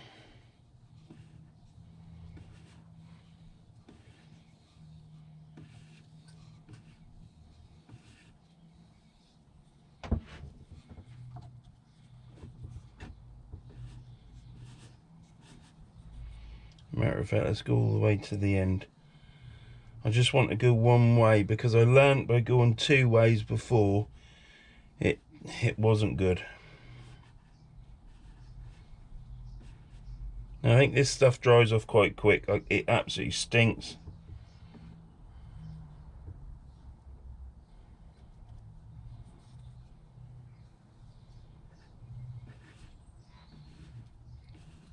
And you can do as many coats of this as you want, I believe. Don't quote me on it, I'm just saying. And then we just turn it on.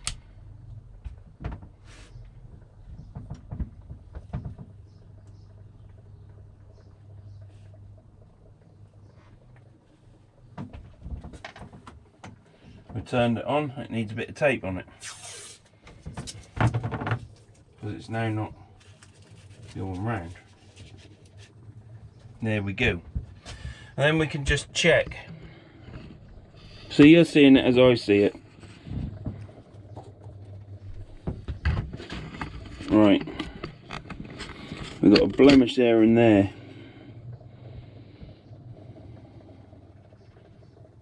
There to there.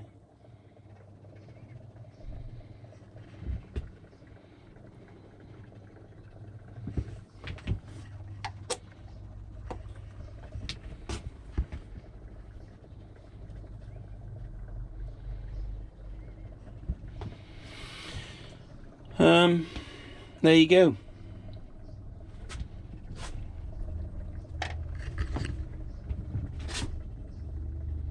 You can see there's a slight imperfection there.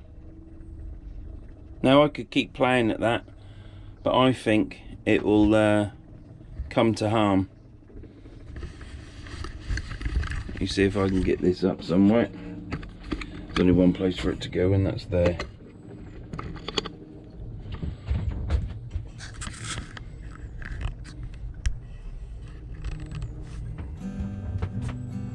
The butt section that you just saw me do is perfect.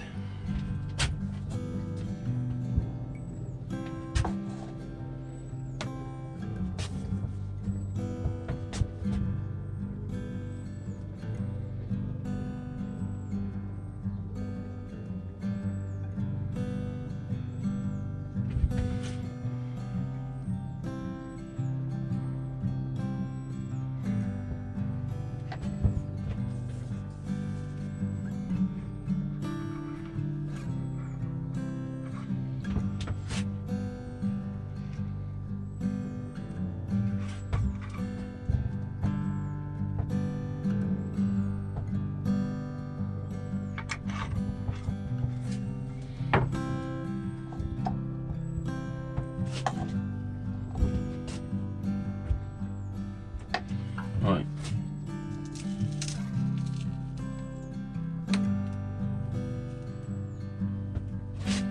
Let's see if we can sort this out. This will be new to me.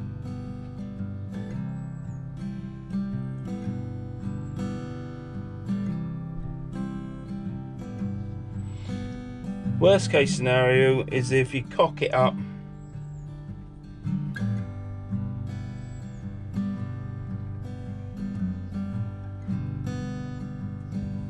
If you cock it up, worst case scenario is you just have to rub it again and start again.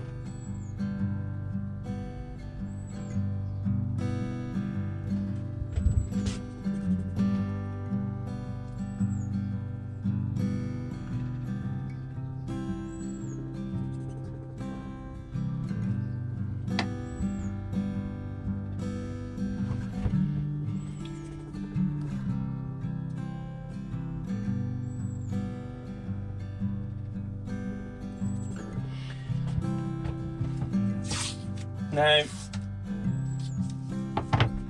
I'm no professional. I think we've come to gather that and understand that.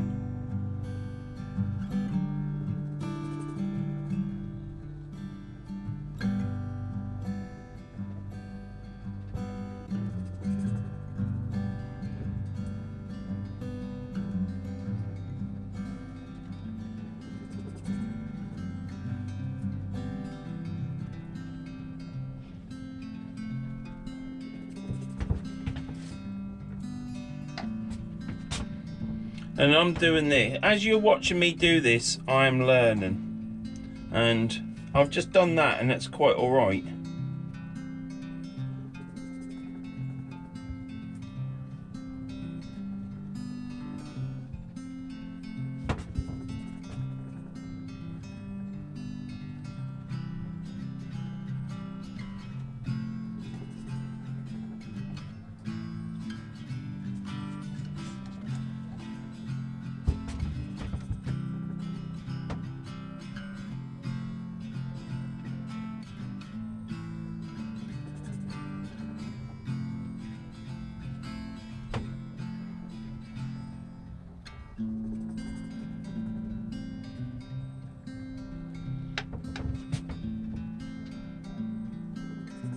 Right, I'm happy with that, because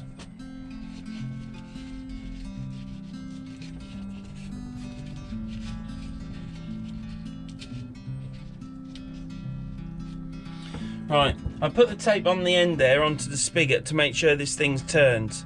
Now I've got a bit of Bonder seal on my bloody grip, which I'm not happy with at all. So what we'll try and do is we shall try and rectify that now. So whilst I'm doing, that's when I just touched that, weren't it? I can't believe I've just done that.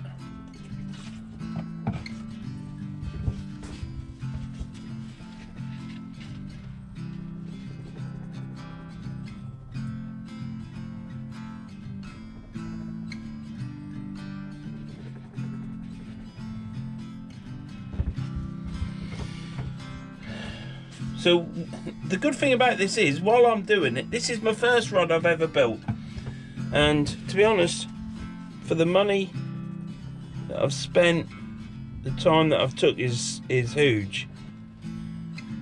The people that do this for a living, well, the amount of, they obviously can do it quickly, they're very good at it. It's going to take me longer into it because it's my first ever rod that I've ever done, but because I've done this rod, it now means that this rod has got a second lease of life, hasn't it? If it was a case that I had to send this to a rod builder, then obviously this rod would have been chucked in the bin or sold on eBay for a tenner.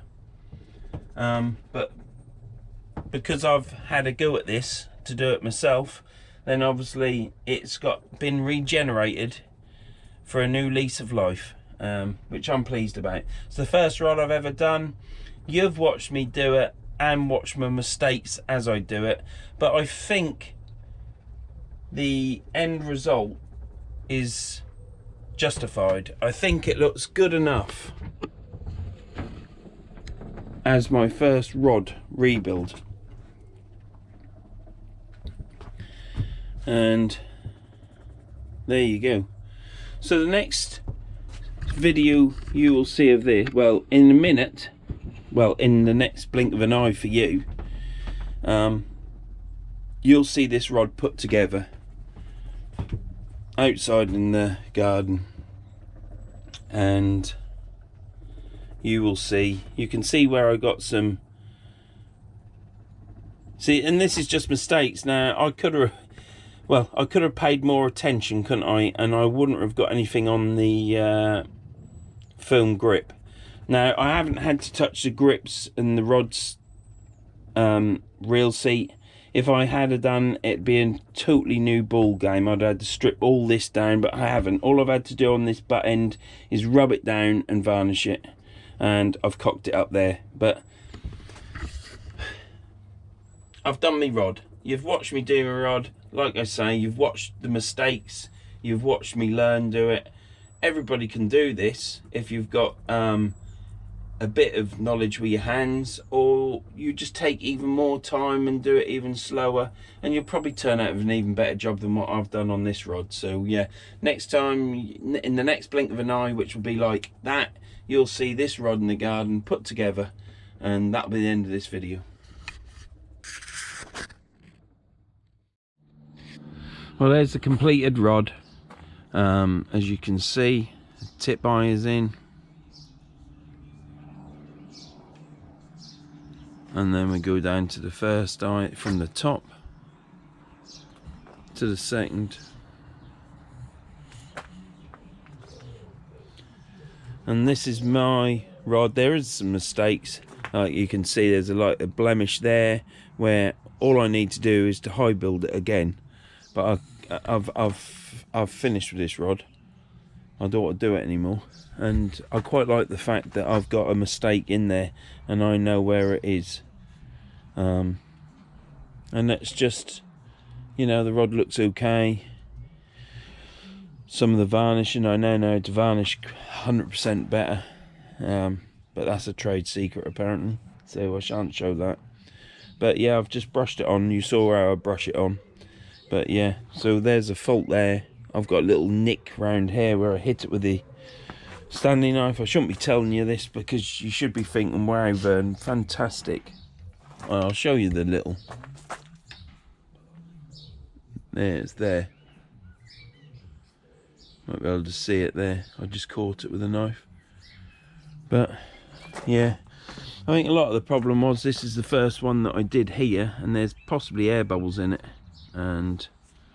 But rod building is a learning experience, and I've done this eye here. You can see this was the last eye I did. It's a lot better, but I've still got a couple of things wrong with it. But yeah, overall a fantastic job. Let's get that there so you can see the. So there's the joint. This is the butt end that I show you, and yeah, Leeda Icon 120 fixed bill, 4 to 6 ounce I think it is. Quite a strong rod. It's only 12 foot. Going down to the butt end, which has probably come out the best. So yeah, that's the rod completed.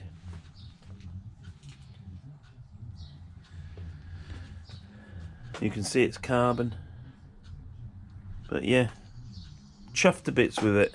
Yes, I don't think whoever does a rod, there'll always be something that's incorrect with it, but I think for my first ever attempt, you'll have to excuse all the litter and stuff. It's just that it's jobs that I've got to do, and I expect at some point those jobs will get shelved and the stuff will get thrown. But yeah, overall fantastic job done from me as my first rod build on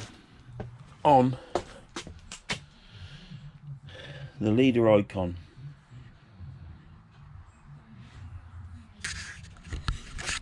Thanks for watching this.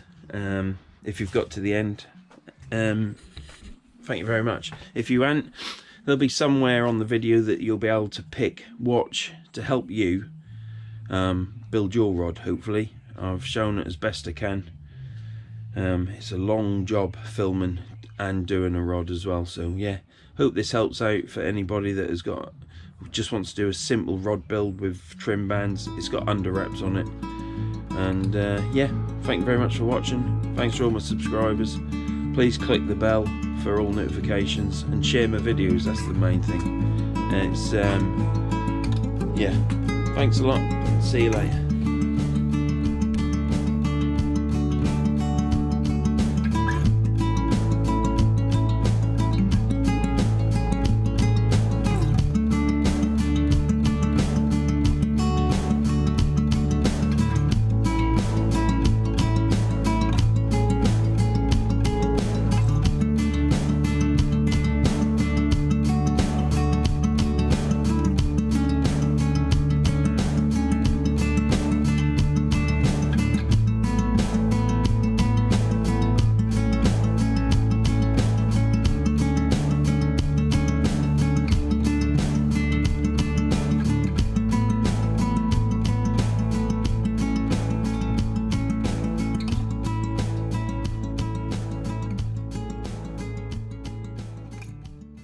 So I'm going to just give that a little tuck.